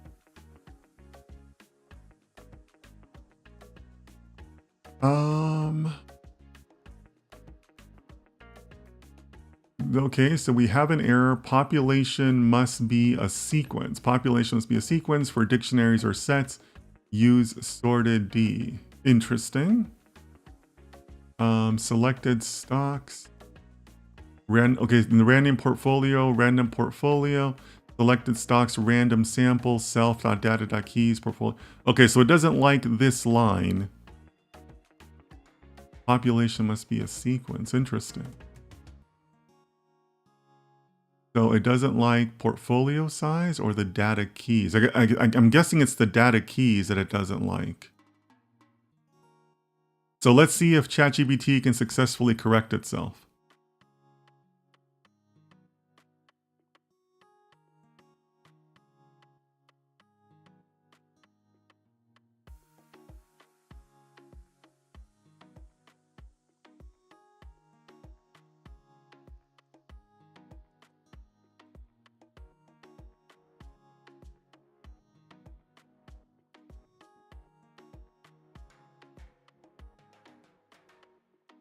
Random sample, like the list, self data keys, into a list. Here's the corrected code. Okay.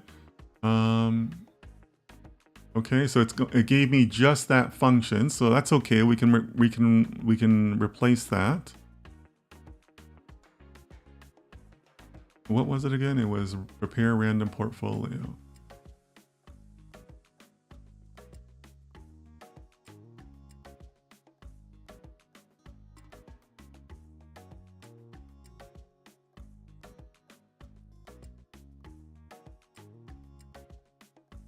Yeah.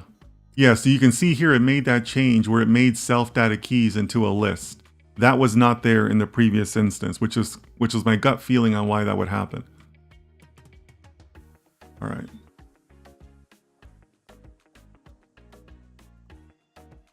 Okay, so there we go. There's our simulations. So we're going to get 50 of these files.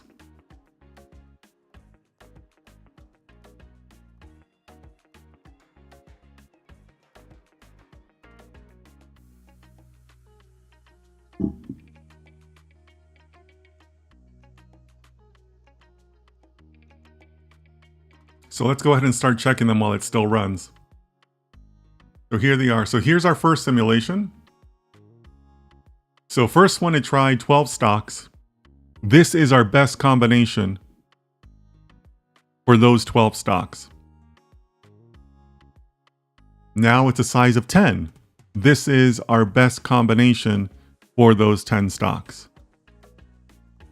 Now it's a size of, next one is a size of 8. This is the best combination for those 8 particular stocks.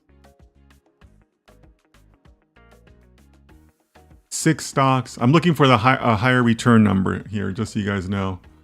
6944 1.09. Okay. So we're getting a return of 1.09 for our smallest portfolio yet, which are these 4. So now here's kind of where we come back to our previous discussion, right?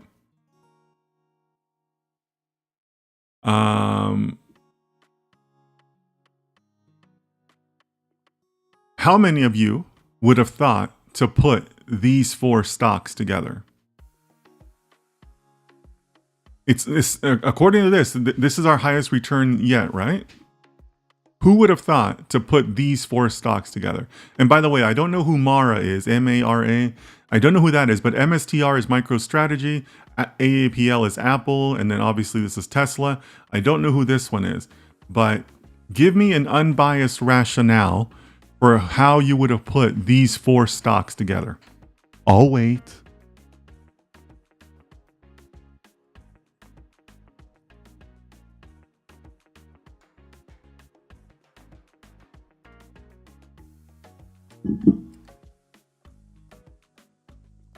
Tej says, Dennis, are you sure that historical data period is not a valid hyperparameter? Shorter periods are more responsive to recent trends, while longer periods capture broad patterns. But we already have 2 years, right? We're using 2 years of data. So I think we're okay from being exposed to shorter trends, right? But I assure you that data itself is not a hyperparameter. It can help or hurt you, but it's definitely not a hyperparameter. Leo, which portion are you referring to here? Sorry, I was doing code, not chat for a while there, so I don't know which one you were referring to. Let me know, please. But again, the question in front of the chat right now is who would have put together MSTR, Apple, Mara, M-A-R-A, and Tesla? Give me some rationale for how one of you would have come up with that combination of 4. Still waiting. While you think about that one, right? Because I want to know how you combine MicroStrategy with MARA. Let's look at some of these other results. So here's the one with 11. Who would have put NVIDIA and oil in the same portfolio? Give me your rationale for why you would have chosen those 2. I'll wait. There's Mara again. Mara, Amazon, Gold, and Snow. I don't know who Snow is. Who is Snow? But feel free to tell me how you would have come up with these, right? If anybody wants to volunteer, let me know. Well, Leo, it's not if you agree with the combination, it's would you have come up with it on your own, right? Because that's the win, right? The win from data science is, whoa, wait a minute, I would have never thought about that combination. So yes, it makes sense in retrospect now when you look at it, right? But again, this is why we do the randomness. That's how you're going to find those insights, right? So don't think of it retrospectively. I want to know how prior to running these, prior to seeing these four, you would have said, oh yeah, this because they're in the same sector or because they have great PE ratios, or right? Mara is a digital holding. Okay, thanks, Leo. But yeah, I mean, look at these, right?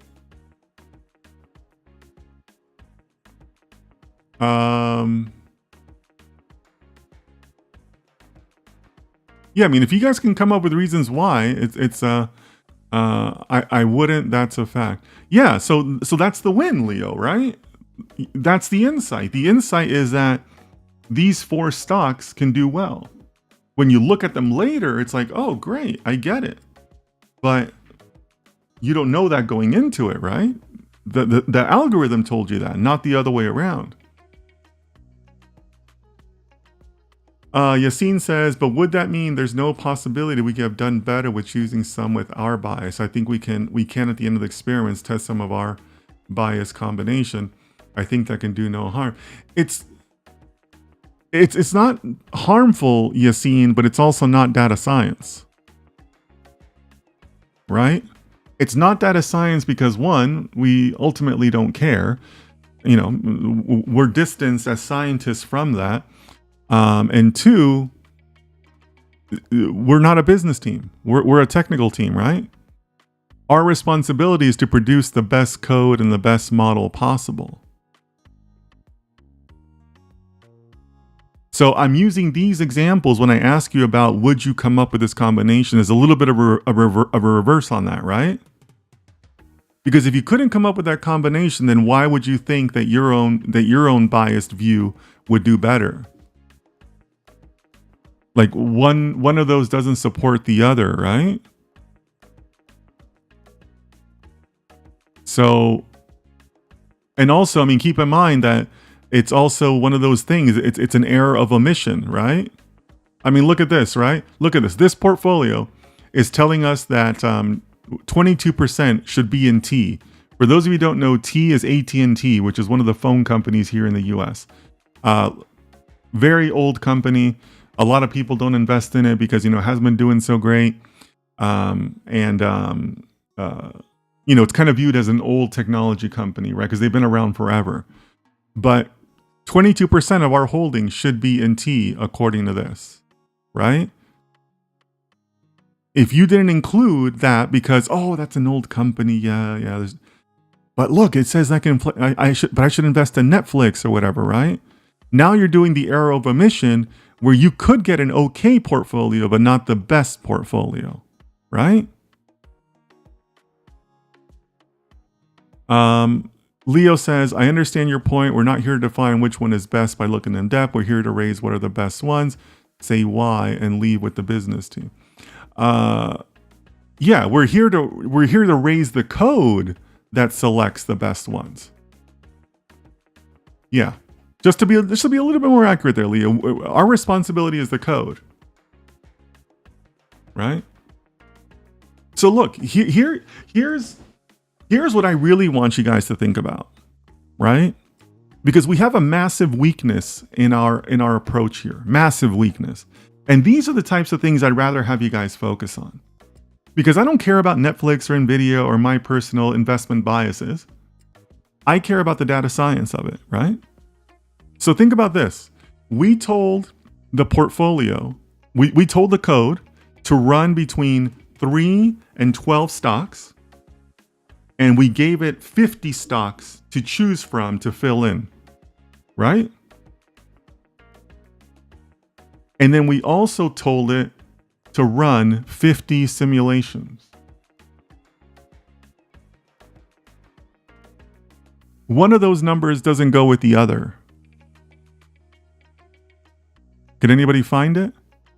Because that's what I want you guys to think about. That's where you're applying data science. 3 to 12 stocks, 50 total stocks to choose from, run a simulation 50 times. One of those numbers does not belong.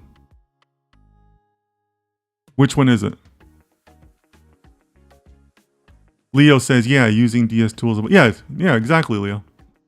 So that's the question in front of the chat. The parameters we gave are 3 to 12 stocks, 50 stocks to choose from, run 50 simulations. There's a massive problem there.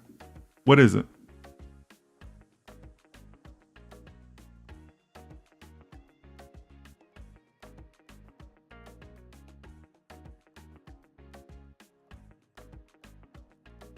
Yeah, that's right. Yeah, Yassine got it right away. Not all possible combinations. And we don't have to run every single possible combination, but 50 is like a tiny, tiny, tiny slice of all the possible results, right? It is a woefully small number of results. So see, Yassine, now you're applying data science, right? So forget about the stocks you like, forget about the money, forget about anything. Now you're applying data science when you're thinking about the permutations, the number of instances, what your reports look like, the way you're formatting the reports for ease of use. See, now you're doing data science, right? 50 stocks represents a sampling bias. Yeah, sure. I did choose 50 just to kind of, keep the permutations reasonable, right? But yeah, in theory, we should be testing every single stock, right? Yeah. So in that case, I actually stand corrected. There's 2 massive problems in this simulation, right? Maybe we should be asking for the, if you remember when we went back to do the data pipeline, we asked for the top 50 stocks. Maybe we should be asking for the top 2,000 stocks or whatever, right? So yeah. And then we need to run more permutations, right? That would increase the number of overall cycles we need to run too, right? But see, guys, now I'm encouraged again. Now we're friends again. See, before we weren't friends, but now we're friends because now we're still talking data science. Now we're not talking about our biased opinions. Now we're taking a look and saying, have I done enough of a search, enough code, enough permutations, enough tests, right? Because we are scientists in our lab. Have I conducted enough tests to cover as many possibilities as I can? Do I still have time? Do I still have CPU resources? Do I still have an appropriate data set to work on? Is my pipeline still good? My data pipeline still good? See, now we're talking about data science stuff, right? Lakshmi says, so with randomness, lots of permutations and combinations are happening and it's coming up with the best possible combination. Am I getting it right? Yeah. Now you're thinking along the right track. You're not going to get every single permutation right because you'd have to write special code to do that. But the more permutations you write, the more coverage you're providing over your potential population, right? If you think of all the permutations as your population, the number of simulations you run lets you cover more of that population. So yeah, Lakshmi, you're on the right track there. Leo said, we weren't friends there for a while, guys, because I'm not an investment advisor. I don't care about these, right? We are a data science team. You got to think about it from the data science perspective. See, because now we're having more of these data science conversations, right? Because you're on the right track, right? 50 is nowhere near enough number of samples. Tej is now on the right track, right? Because Tej is saying, hey, we're only looking at 50 stocks, right? So now we're really working, right? So yeah, so I hope that this is the start, and also Lakshmi, now seems to be on the right track too. I hope this is kind of making those little adjustments in your mind, because that's kind of what we need, right? We need to start thinking about it as data scientists, not investment advisors, not business people, things along those lines, right?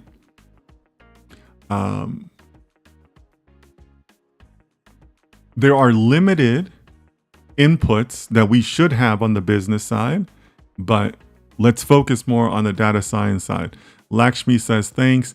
Khalees says, we are friends. Well, we're friends now. 20 minutes ago, I think some of you were going crazy. 20 minutes ago, I was ready to start using the ban button or something, because I mean, I get it, right? Stock data, we all think we know about stocks and all that. Everybody's excited about investments they want to make or they may have or whatnot. I get it. I tell you guys, I like investing in gold. That's my thing. But we're only friends if we're talking about data science, guys. Okay. But I think now we're on the right track, right? Now we're thinking like data scientists. Hey, are we covering enough permutations? Is our pipeline big enough? We had a pipeline of 5, which was like this, and then we went to 50. But maybe our pipeline needs to be like this. Right? So now we're talking about things that are within our team, our data science team's control, right? So good job, guys. Good job. Leo's also laughing again.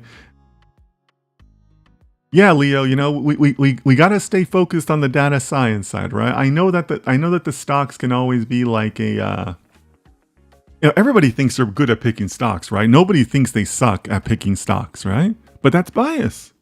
That's bias, right? So, you got to be careful with that. All right. So, Lakshmi's also laughing. Yeah, it's been an interesting session, Lakshmi. All right. So, I'm trying to decide where we go from here.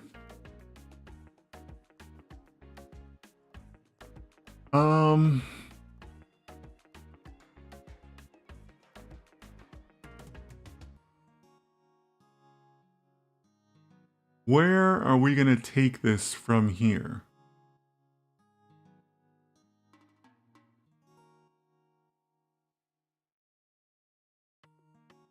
So let's go ahead and ask it to do the same items, but in a single report. This is messy, right? Because we talked about how we're scientists, we need to be organized, we need to create a report for ourselves. This is not an effective report. It's good that we're getting these numbers, obviously. But is the report effective? Probably not, right? This is not an effective report. So let's go ahead and fix that. And actually, let me quickly look at that. Anfas, welcome. Anfas, I think you might have joined us previously under a different name. Did you update your name? But Anfas, good to see you. Feel free to follow along. We're doing our Sunday tutorial. So we are 2 hours into this. So we'll see how much longer we're going to go. But welcome. Good to see you here. All right. So let's go here.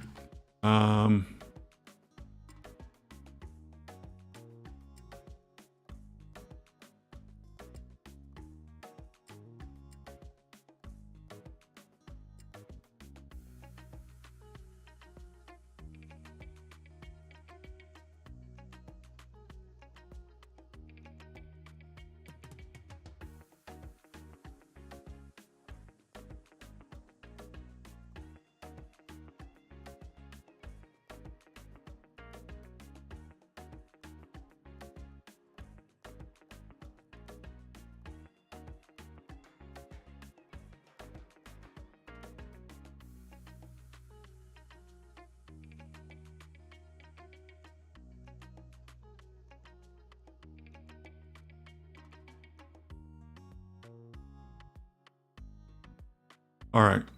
I think this should get us there. And then I want to specify that I wanted to produce the entire file. Because I'm really not comfortable when it just gives us the little snippets of changes. I'd rather see the entire thing.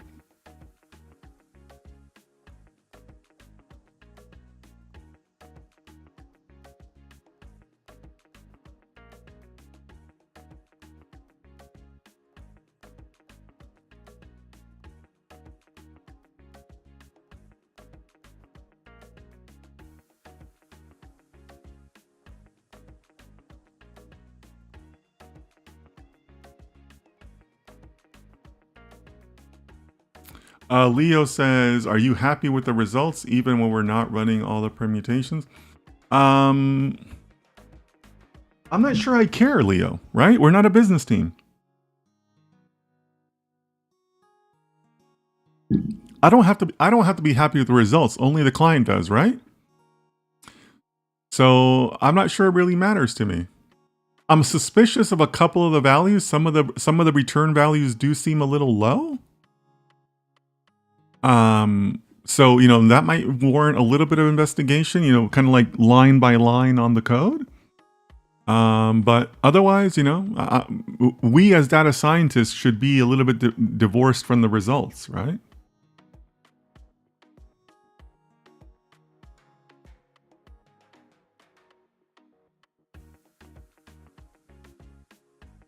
All right, and so it's going to put it in all simulation results.csv.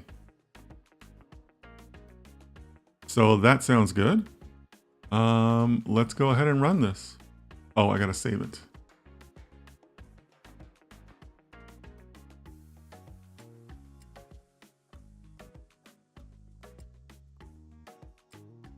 So unfortunately, we're not going to get updates as it goes. It's going to write it at the very end, but that's okay. There's worse things in the world.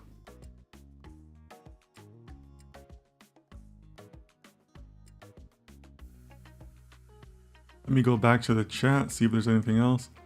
By happy, I meant okay with the method utilized. Sure.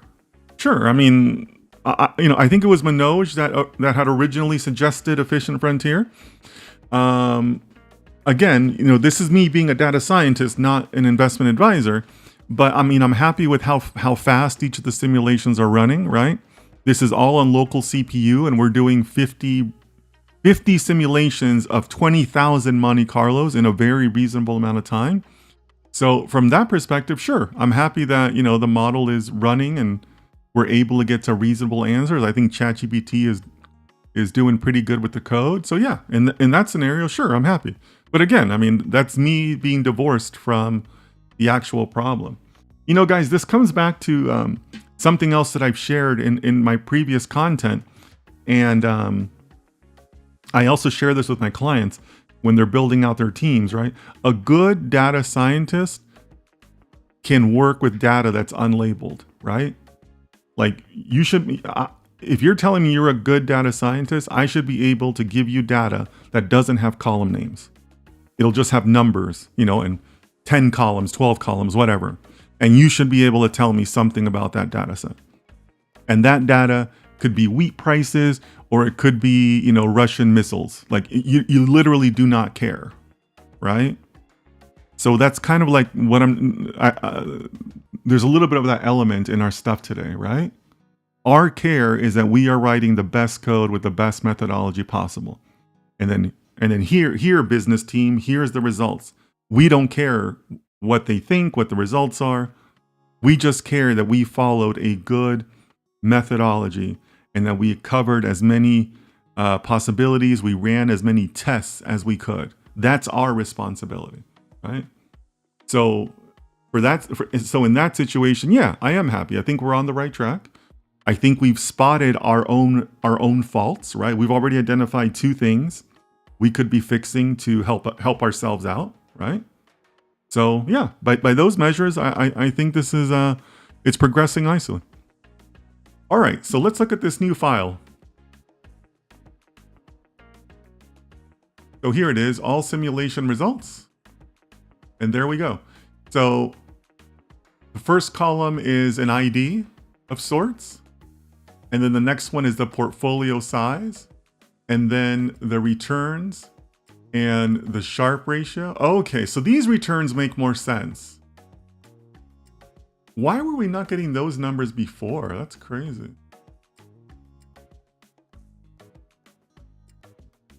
Oh, wait a minute, why? Ooh. Oh. Oh, that's terrible. Oh, that is terrible. Why did you do that, ChatGPT?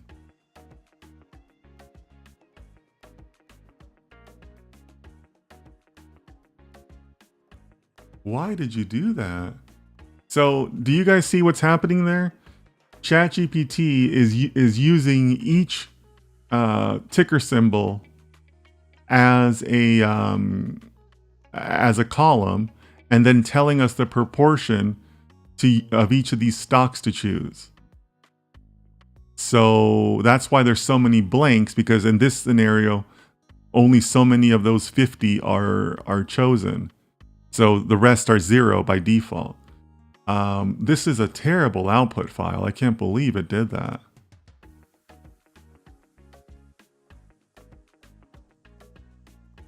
So we kind of need to make an adjustment there.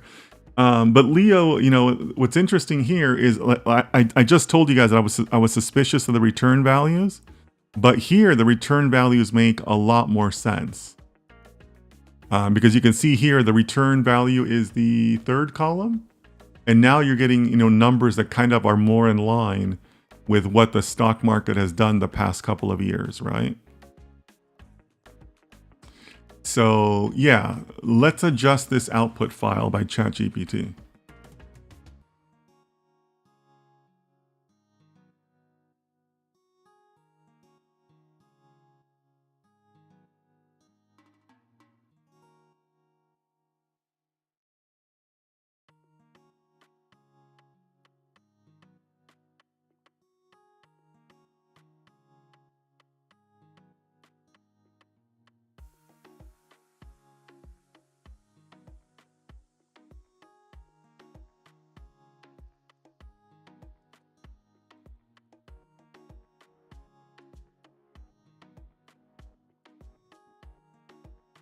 Let's see.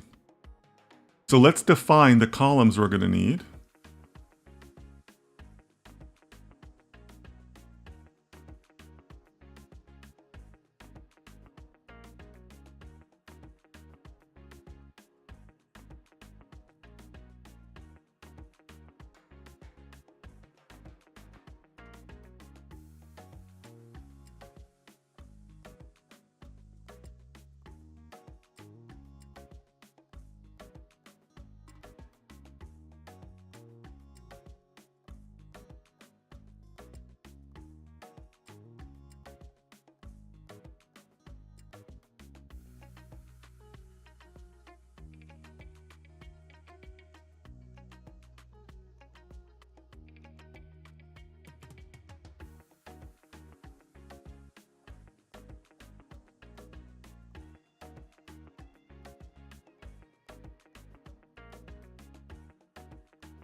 All right.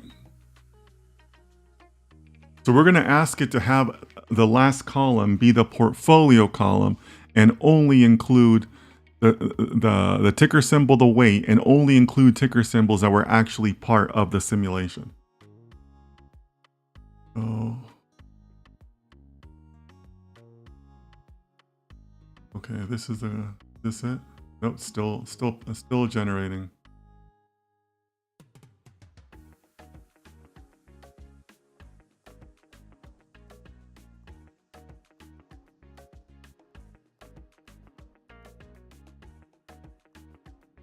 Okay.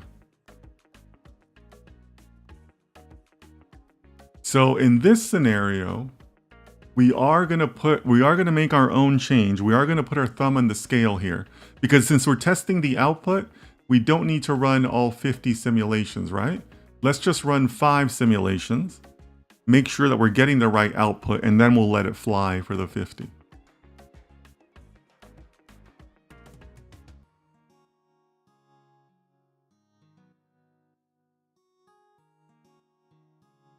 Okay, cool. So if we go back to Visual Studio, here's all simulations. Okay, cool. So now it's going to show us the portfolio and the proportions. Oh, this looks great. Okay, so this one is only 1, 2, 3. Is that what it was? Okay, cool. Yeah. Okay, so look at this line, guys. So here it's simulation number 2, 3 stocks, 32.9% return, Sharp ratio of 1.8, and it should have, and that combination should have been Amazon, Grab, and IBM. So those 3 stocks With IBM being 53% of your holdings, and then Amazon being 33%, that would have netted you a 32.9, 33% return. How many of you would have picked IBM? IBM couldn't be any less of a sexy stock right now, right? Everybody wants NVIDIA, nobody wants IBM, right? And that's okay, but that's a bias, right? But this is the insight. This is the insight that we're gaining by using this unbiased approach, right? So this output looks a lot better. So now I think we're ready to run it for 50 instances again. All right, so let's do 50, do that, and then, yeah, and then we go back to the terminal.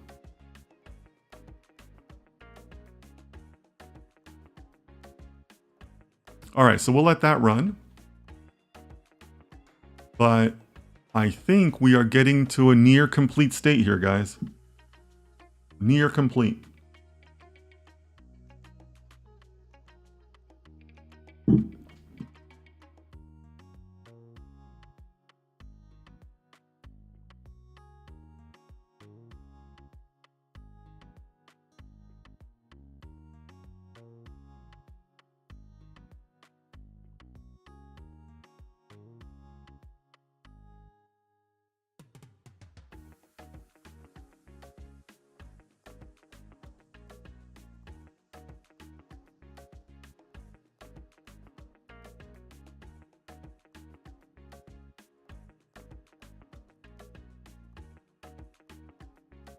All right, so it's been saved. It's in my Visual Studio. If I go here, yep, that looks pretty good. The dictionary looks great. And by the way, I saved it as a dictionary object so that we can come back and refer to it later, right? We can programmatically pick up the best result, right? So I want to go ahead and do that. Give me just a second here, guys.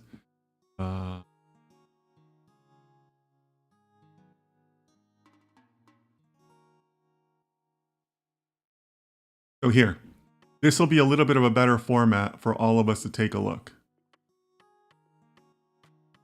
You can see the Sharpe ratio, you can see the return, and actually let me make that a little bigger for you guys. How's that? I think that's a little better. I think it's a little bit more readable. And right now you can see it's sorted by the portfolio size. But what if we sort by the return? There we go. So our maximum would have been with 5 stocks, 162% return, Sharpe ratio, and then this is the portfolio. BBD, SOUN, APP, IONQ, and GRAB. Tell me which one of you would have come up with that combination on your own. Like, you can't, right? That is the test. That is the win, right? Or the experiment, I should say, right? Or this one would have been Tesla, BBD, and CLSK. Does anybody know what stocks those are? Somebody look those up, please. CLSK, I think that's a pharmaceutical? What is CLSK? I don't know that. Tesla, obvious. BBD? What is that? Somebody look those up, please. But that's your best 3-stock combination, right? And then we can chop up the data, right? Because now we could be like segmenting and say this is the best 3, this is the best 4, this is the best 5, right? And we don't care what they are. We're just presenting this to the client, right? Okay, so Tej says, is the return a predicted return for the next year? No, Tej. This is all backwards looking, right? So at that point, we kind of go back to the model selection. Or not the model selection, but the explorations we did. Where we talked about time series, we talked about sentiment, we talked about efficient frontier, right? So no, this is backwards looking based on historical performance, right? So that's where it's more of a fundamental question of, well, should we have explored this anyways? That's not really a data science question per se. But it could be something where the client specified it, right? The client could have specified, we want you to do this with data science, and it has to be the efficient frontier theory. Like that's possible, right? That they would specify what it is. Or, for example, we chose, in pretend land, we said that they want the maximum return. Not every client wants maximum returns. A lot of clients want the minimum volatility, right? So maybe, you'll have to be guided by that. That's your best result, right? And there's a lot of reasons for that, mostly business reasons, right? But no, Tej, this is backwards looking. So there is something to be said for that. Time series forecasting, that's forward looking, right? That's using the historical data, applying its own proprietary methods, and then creating a forecast, right? So that one you could argue is forward looking, even though it's using backwards facing data. Okay, BBD is a Brazilian bank. That's in the top 50? That's crazy. Okay, I didn't know that. CLSK is a Bitcoin miner. Okay, cool, thank you. Okay, so who wants to raise their hand and tell me that they would have come up with a Tesla, a Brazilian bank, and a Bitcoin miner as the top combination for 3 stocks in a portfolio? Like, nobody would have come up with that, right? I think that's what Michael meant to say, right? Michael's meant to say no one, right? Like this is why we do these experiments, right?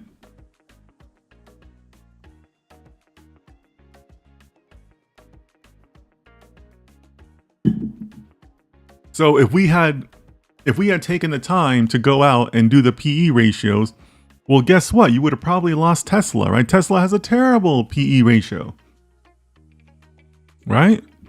Or maybe somebody would have said, BBD, a Brazilian bank, that sounds risky. I don't want to include that, right? Or, maybe some of us in the chat are, don't believe in Bitcoin. And it's like, ooh, a Bitcoin miner? Ooh, is that still a thing? Ooh, yeah, let's not include Bitcoin. But you don't know, right? You don't know. That's why you do the experiments. That's why you do them randomly. That's the only way to, remove as much bias as possible, right?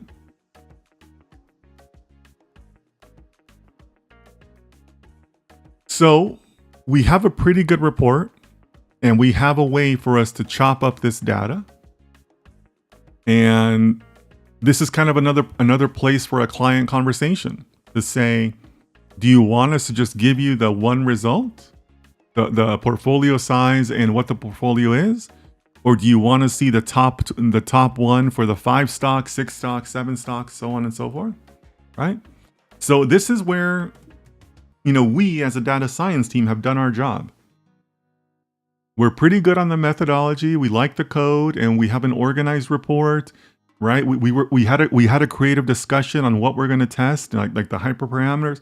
So we basically have met all 4 of the different items. If we go back to our goals here of the champion model process, right? We did our creativity. We identified our hyperparameters. We have the code. We see it running in a reasonable amount of time in our 50 cycles and all that. We're trying to keep organized records, right? Initially, we got terrible results with a report for each test. The first consolidated report looked terrible. So now the third iteration of our reporting is looking pretty good. We know the hyperparameters that were used for the model, right? That's why we asked the number of stocks and the stocks that were used. And we have a baseline, right? We decided to talk to the client. The client said the baseline is total returns. We don't care about volatility. Just give us the max return. And now we have a baseline. Our baseline right now is 162%. 162% is the return, right? So now, as we run this more, because we agreed that 50 simulations is probably not enough, as we run this more, we're going to get more results. But we already know how to get to 162. So now we're trying to beat that, right? So let's try it. Let's go through one of those iterations. All right, so everybody remember that for 5 stocks, no, excuse me, for everybody remember that the number to beat right now is 162.3%. All right, and we're gonna start a much bigger run. Actually, I'm gonna cancel that. And now we're gonna start a much bigger run. I want to go ahead and save this. I want to kind of keep this in time. We're gonna rename that. And then we're gonna run this for 500 instances. So we're 10xing our efforts now, right? We're going from 50 to 500. And keep in mind, in a real world scenario, we'd want to go a lot more than that. I'm just using 500 as a, you know, just to keep it compact for the stream, right? Just to keep things moving for the stream. All right, so we can just run the same thing over again. And now it'll create a new all simulation results file. And we can look at it again, just as we did the other one in the spreadsheet format. Okay, so Tej says, isn't the business problem concerned with what is going to happen in the future? But I get that we are looking for the point of view for a tech team. Yeah, sure. But again, maybe the client was the one that suggested the model, right? Maybe they read about the model, they just don't know how to implement it, so they came to us. That's a very common thing in business, right? Because the reverse holds true, right? They're a business team, not a tech team. So even if they read about a great model, doesn't mean they know how to write it. That's why they would bring us in, right? So yes, it's backwards looking and may or may not be valid in the future, but we don't care, right? We're trying to fulfill the whatever the client request was, right? But keep that in mind. All right, so that's only gonna fill up at the end. There's nothing to monitor during it, but we know what this looks like. Let's see what the new one looks like. All right, guys, so I think we're gonna take a look at these results, right? We're trying to beat 163, right? I'm just doing this to kind of give you guys a flavor for the process, right? Like, you would repeat this over and over again. You would choose to run, I don't know, 50,000 simulations, and you would leave it on a Friday night over the weekend, and then you come back Monday morning to a report, and then what are you doing? Then you are going back to our methodology. You are interpreting results, right? You're down here. What did the results say? Have you beat your baseline? Great. What does that look like? No, we didn't beat the baseline. Oh, okay. That means that your other model still holds, that model is still the champion. What else can you be changing, right? And then so on and so on. And these are the cycles, right? This is what the arrow represents, right? You just repeat those cycles over and over again until you reach a desired result or you run out of time, right? So any other questions? Because I think we're going to wrap up shortly after this finishes here. We are approaching 2.5 hours, which is amazing. Thank you to all of you for sticking in there with me. But yeah, I mean, this is the work, guys. This is us working in the lab. This is our lab. This is our lab, and data are our tools, right? That we used to run the experiments. Any other questions, guys?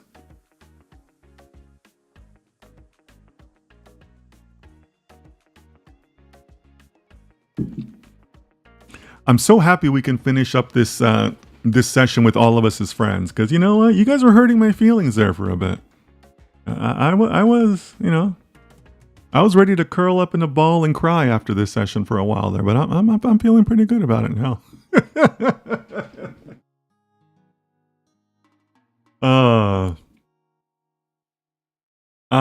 AJ, I'm gonna come back to it, okay?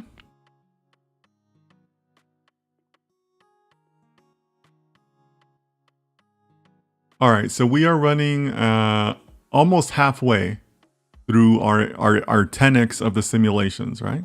So let's have a little poll. Give me a 1 or a 0 in the chat. Give me a 1 if you think we're going to beat our current baseline. Give me a 0 if you don't think we're going to beat it. What do you guys think? A 1 if you think we're going to beat the baseline. A 0 if you don't think we're going to beat the baseline. What do you guys think? Let me know.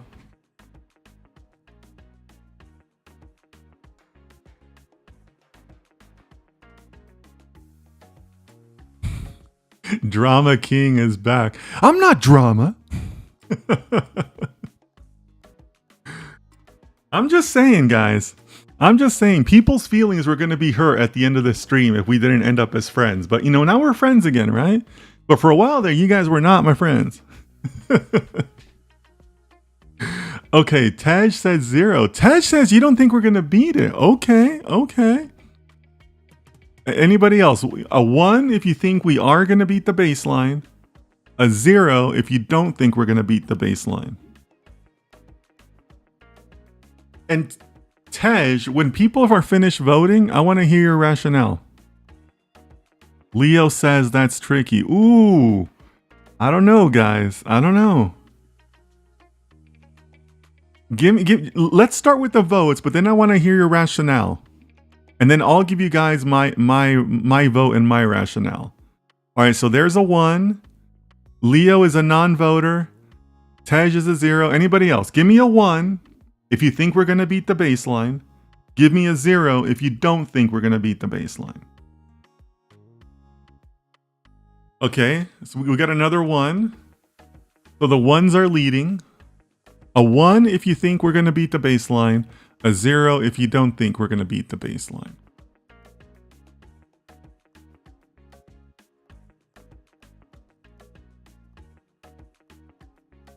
Michael, my good friend from Nigeria, thanks for voting. Anybody else? Last call for votes?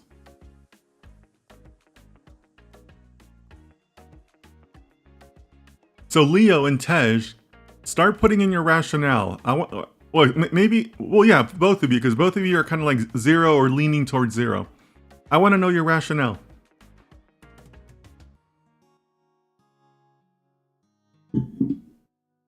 But anybody else who wants to vote?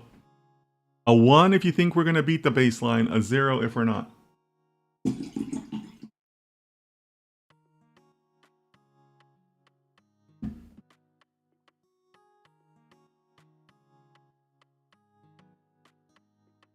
Last call for votes, guys.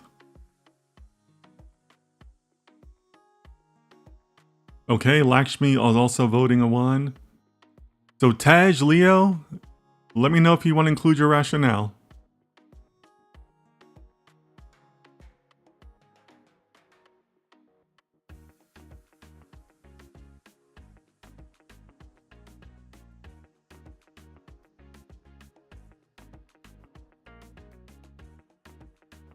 Almost at 500.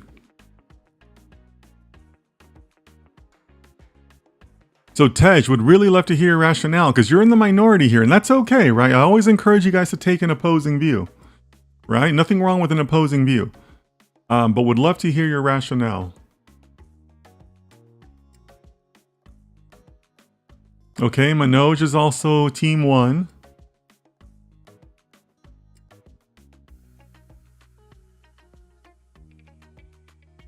Nah, Leo. We can't wait. You gotta have a stance. I mean, look. So maybe Tej doesn't want to provide rationale, and that's okay. Look, clearly the smart money is on voting 1, right? Anything is possible, of course, right? But on a probability basis, haven't we really expanded our search now? Like, aren't we trying so many more combinations now? Like, yeah, right? We were trying this amount of combinations. Now we're trying this amount of combinations. So the smart money is on saying that, yeah, we have increased our probabilities of finding a better model, right? That probability has gone up significantly, right? So the smart money is definitely on voting 1. Now, you could vote 0 if you say, Well, dang, 163 is a pretty high number. 163% return. I'd love to get that much return. That's a lot of money. Oh my gosh, Tej, you wrote that as just as I said it. Oh, Tej, we're not friends anymore, dude. You can't do that. See, you're letting the bias affect your view. Well, you're letting the bias affect your view as a data scientist. Right? Because I agree with you that it's possible that we won't beat that. But again, we're divorced from that. From a data scientist perspective, we have greatly increased our coverage on that search. So the probability has gone way up that we can find something better, right? So yeah, Tej, don't let those numbers throw you off like that. Because you'll never know what you missed out on, right? So yeah, if anything, the smart bet is to say that you're going to beat it. Because now we're 10xing the combinations, right? So, let's look. We haven't looked yet. But again, from a data scientist perspective, you're covering so much more. But definitely do not let the number itself or the money or anything like that affect you. Right? Yeah, Leo, that's kind of weird that I said it exactly as he typed it. Yeah, that was weird. But let's look. So let me bring that up again, guys.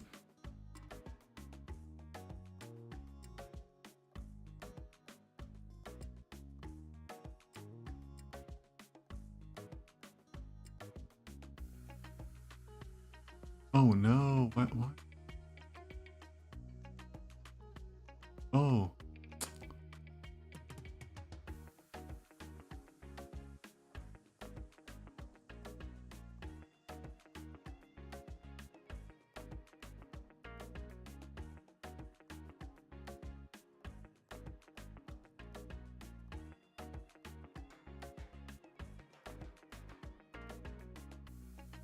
All right, guys, so here it is. This is our latest, I believe. Let me verify that. This should be 500 rows. It looks like it is. Cool. All right, so return. Descending. 165. So we did beat it, guys. We beat it with a 4-stock portfolio. IONQ, BBD, APP, and INTU. I don't know IONQ. If you guys want to look these up. Oh wait, let me make that bigger, right? Is that better? Yeah. IONQ, BBD, APP, and INTU. If you guys want to look that up.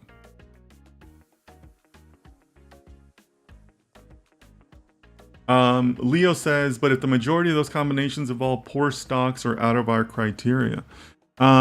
But that criteria may not be our criteria, Leo. It might be what the client told us, right?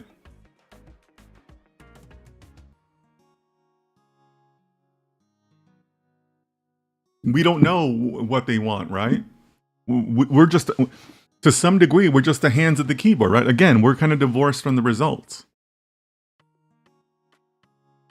Like in this scenario, we went out and got the data ourselves. In some cases, maybe the client provides the data. And if the client provides the data, then what can you say? They gave us the data, right? Like this is just a reflection of those results, right? But yeah, if you guys want to look these up, what's interesting too is that right below it, there's another one that's 163.9, which is technically higher than our previous baseline. So we actually beat it twice. And this one is a completely different combination. This is CLSK, MSTR, F, and AMD. So that's AMD, that's Ford, that's MicroStrategy, and then the Bitcoin miner, right? So you could argue that 3 of those are correlated to Bitcoin, right? Because MicroStrategy is basically a Bitcoin stock, with those psychopaths that are running that company. But again, you don't know these combinations unless you're trying them, right? Like you would have never come up with these.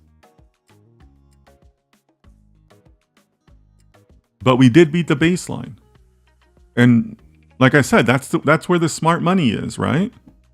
Because you're adding so much more coverage to your testing.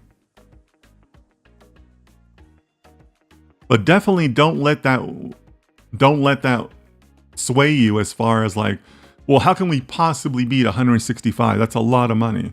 Well, but who cares? We're a science team, not a business team, right? All right, guys. So I think that's a pretty good segue. Let me quickly address AJ's question. AJ, so remind me, what is the shipping company optimization problem? I can't remember what it was. AJ, give me the cliff notes on that. What's the summary on that?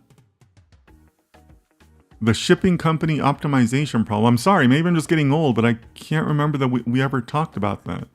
And you said it was last Sunday that we talked about that?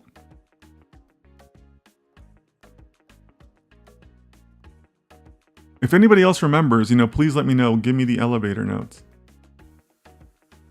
But I think we've had a good discussion today, guys. And I just want to keep on stressing it to you guys, right?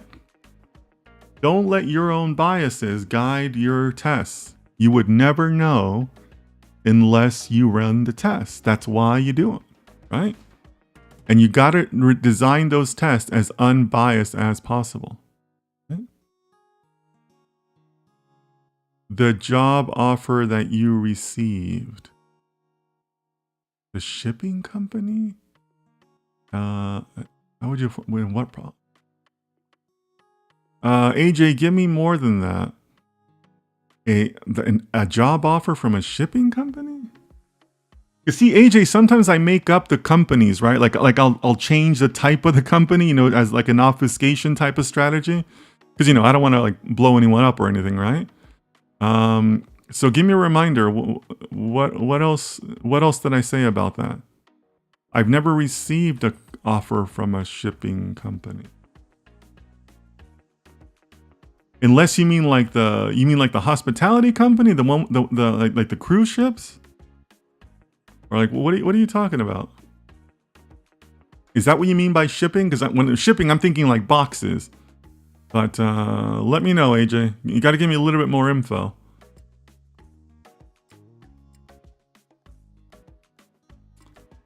But again, sticking with our current problem. I hope you guys are getting a flavor for that process.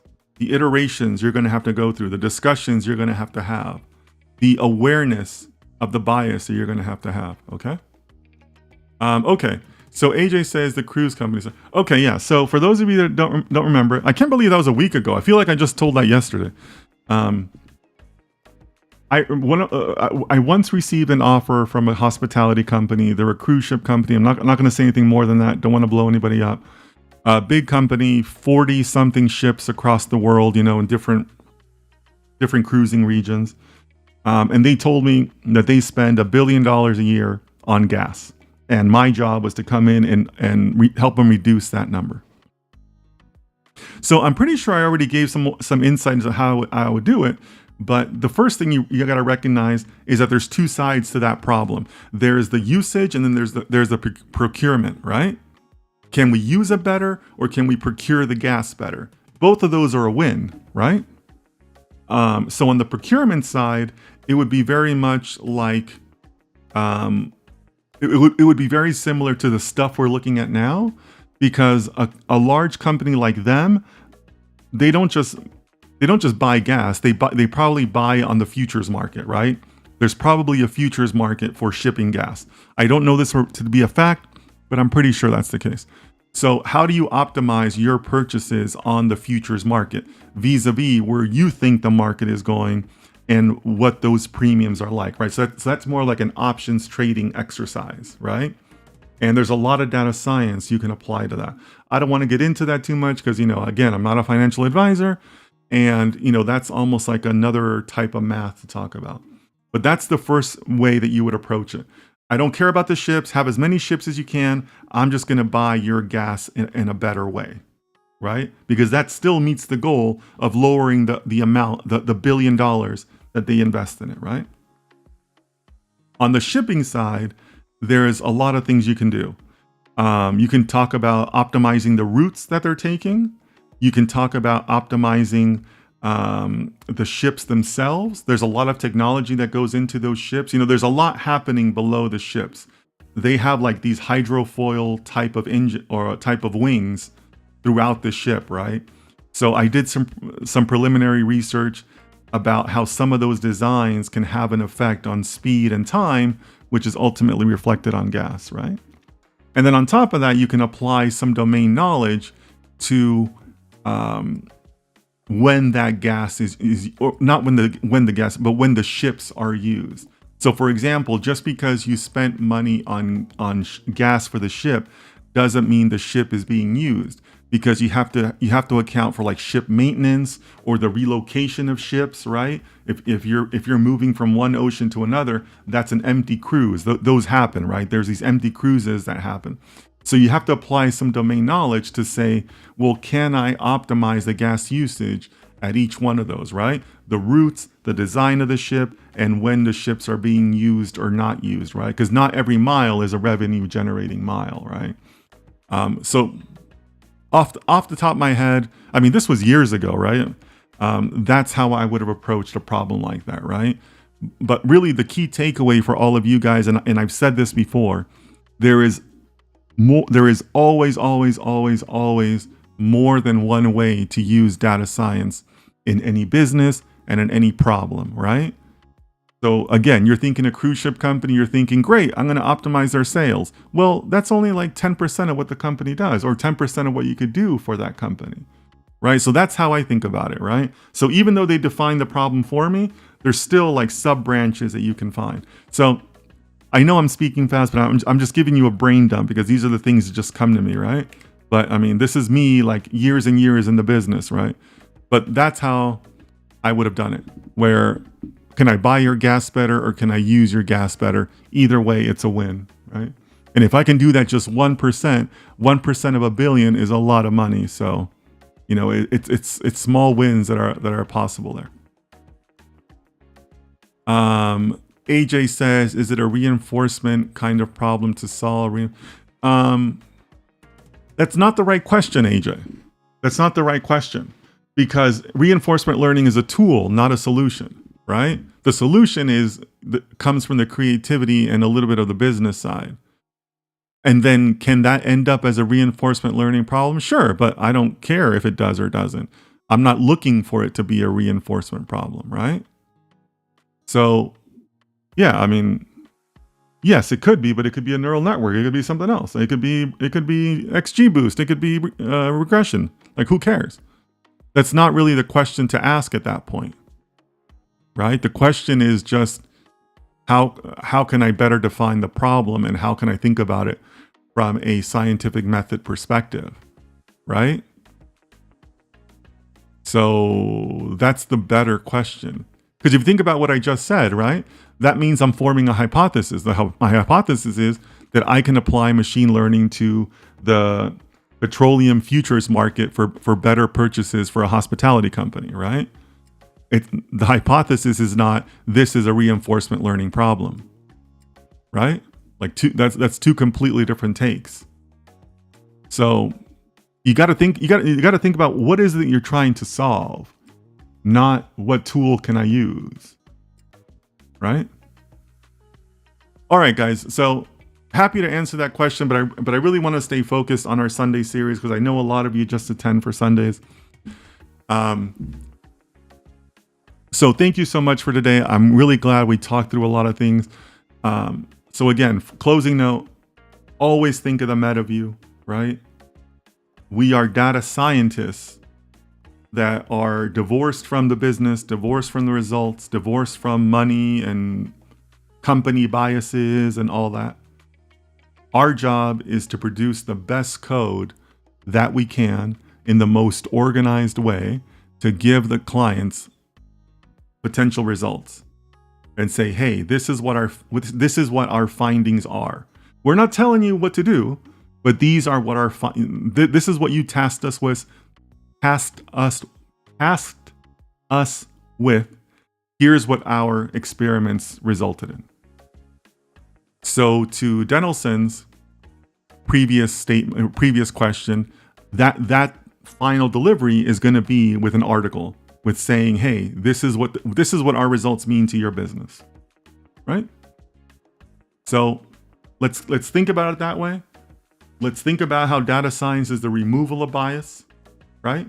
So be careful, be aware of your biases, and we'll see where we end up next time. Real quick, guys. So I'm taking a stream break. Next week is a holiday week in the US. So I'm going to, be spending time with family, but I will be back next Sunday for the Sunday session. Okay. So there will be no break in the continuity of the Sunday session, but I won't be streaming during the week because of the holiday. All right. So thanks a lot, everybody. As always, craziness out there. So please take care of yourselves, take care of your families, and I'll see you next time.